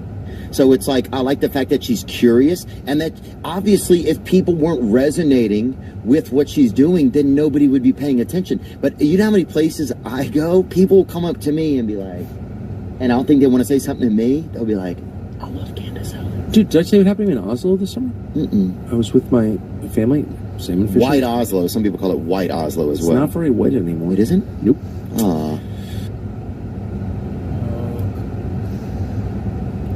Well, they put up the tweets. A section, because as a matter of fact, there were a bunch of mutant freaks that were celebrating Charlie Kirk's imminent death online. They posted about it, and a lot of them had connections to transgender and Antifa and furry communities in Utah. I would like to know if those people have been interviewed. I think that's a fair line of questioning. Matt Walsh here just seconds ago posting an obvious hole in the Charlie Kirk assassination story is that leftist trans freaks were posting about the killing before it happened. Seemed to indicate that there was potentially even more leftists involved in the plot. If that's a conspiracy theory, it's among leftist radical militants either way. The evidence points to this being the work of one, at least possibly more than one, radical leftist scumbags. They want all of us dead, and they had every reason and motivation to kill Charlie. Not saying as much. People sounding off on this, I think it's perfectly acceptable to ask for maximal transparency and investigative force, and then for updates. It is the clearest, damaging, and effective political assassination that has split the country into, in my lifetime or yours. It's JFK. Frankly, you'd have to go back to find political assassination of more weight. So treat it like that. You know, treat it with the kind of investigative rigor that is required. And if you don't do that, then people spiral. And that's why people go crazy. Anyway, I tend to agree with this take. Let me know what you think of it. This is a newly developed bone conduction hearing aid developed in 2025, specifically designed for seniors with hearing loss. It utilizes bone conduction technology.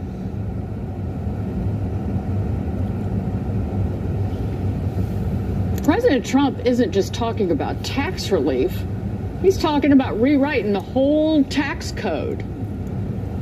Next year is projected to be the largest tax refund season ever.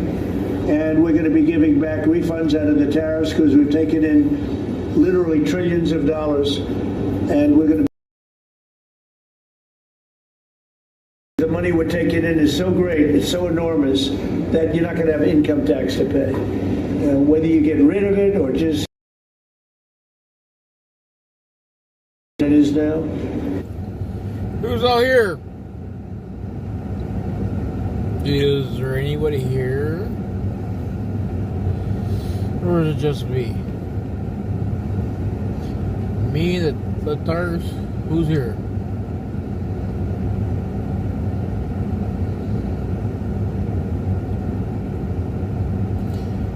No one is really here. Then we're going to go ahead and end the live stream. And we will see you guys again tomorrow, Monday. Another day. We'll see what's going on. Just make sure everybody gets out and vote. Vote, vote, vote. If we don't vote, all you can do is blame yourself, man. We gotta get involved. We got to get involved. It's gonna get bad.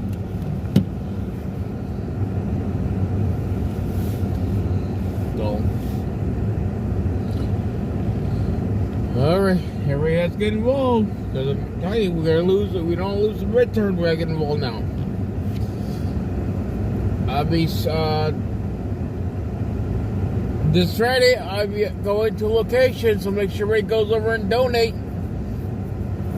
Donate. Help out. That's somewhere to go. Nice, lovely little, you know, $65. $65 we need. I should charge more because I'm only doing $65. I could easily charge $100. It's a lot. It'll be a drive, but I do my part too. So, all right.